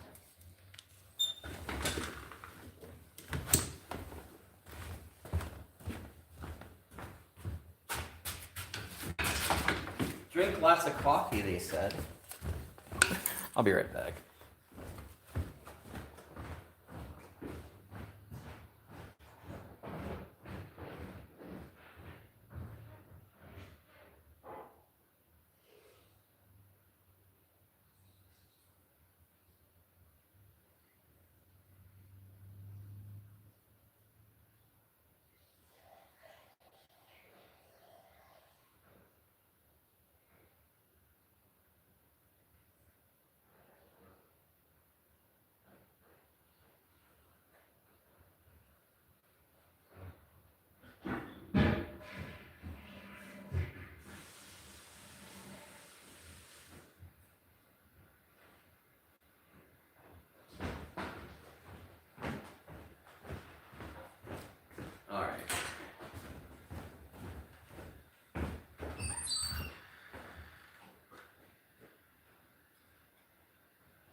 All right, let's see if my gimbal has any juice in it.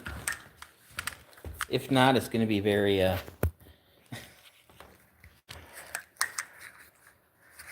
shaky, and I don't want that. But I don't know if this is going to have any power to it. Ha-ha!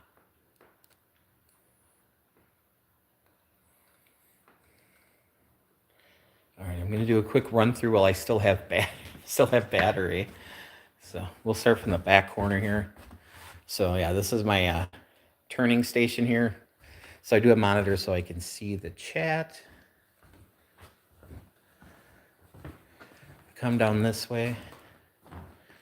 We have a laser engraver there, another one here, and a third laser engraver up there. They're all different. They do different things. So come over here. We got some old school 3D printers. And then we got a bamboo A1 Mini, and then a couple X1 carbons. Good old Pickle Rick. I mean, you need Pickle Rick on top of your piano, because every workshop needs a piano that you find on the side of the road. All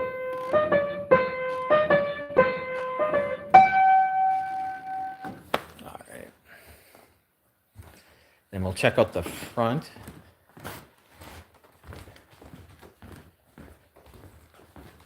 It did stop snowing, so that is a very good sign. So you come in, and then we have some product here. Our couch, our packaging area, and our Vicky, right? Yep. Yeah. And then these racks hold, the rack on the left is for Etsy, and the one on the right is for Shopify. So, you know, we got a bunch of spindles all labeled and ready to go.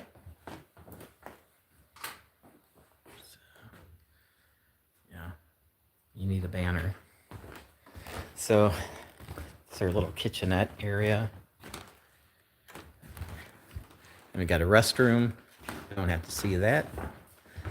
So when we make YouTube videos, I tend to set up in this corner here. So yeah, this is the Bauer scroll saw I was talking about. It's not a bad saw. Then I got a little Bauer drill press. So the thought of this was, if I'm making beginner scroll saw videos, I don't want you to say, oh, he's using a saw that costs over $1,000. No wonder it works. So this is a $250 saw. And it works just fine. Come over here. Oh, this is a CNC machine. It's a Shapeoko Pro. I've been playing with that. And then, you know, router table, wine refrigerator, and chop saw. So that's the main room. Oh, and then, you know, little bandsaw. Don't step on it. And then in the back is where I keep my planer and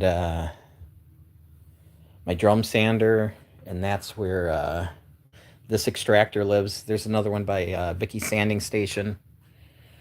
And then we got wood storage over here, and then shipping boxes.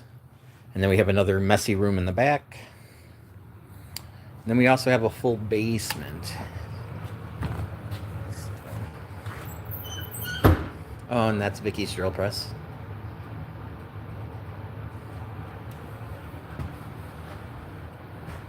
So yeah, that's where I spend quite a bit of my life. Well, I'd like to thank you guys for hanging out with me, and if you ever need a spinning wheel, I could probably hook you up. All right, guys, thanks for hanging out with me. I really appreciate it. I am going to go take a break, so have a great day. We made it 4 hours, so I'm not going to complain too much about that. All right, guys, thank you so much, and we'll catch you next time. Have a great day.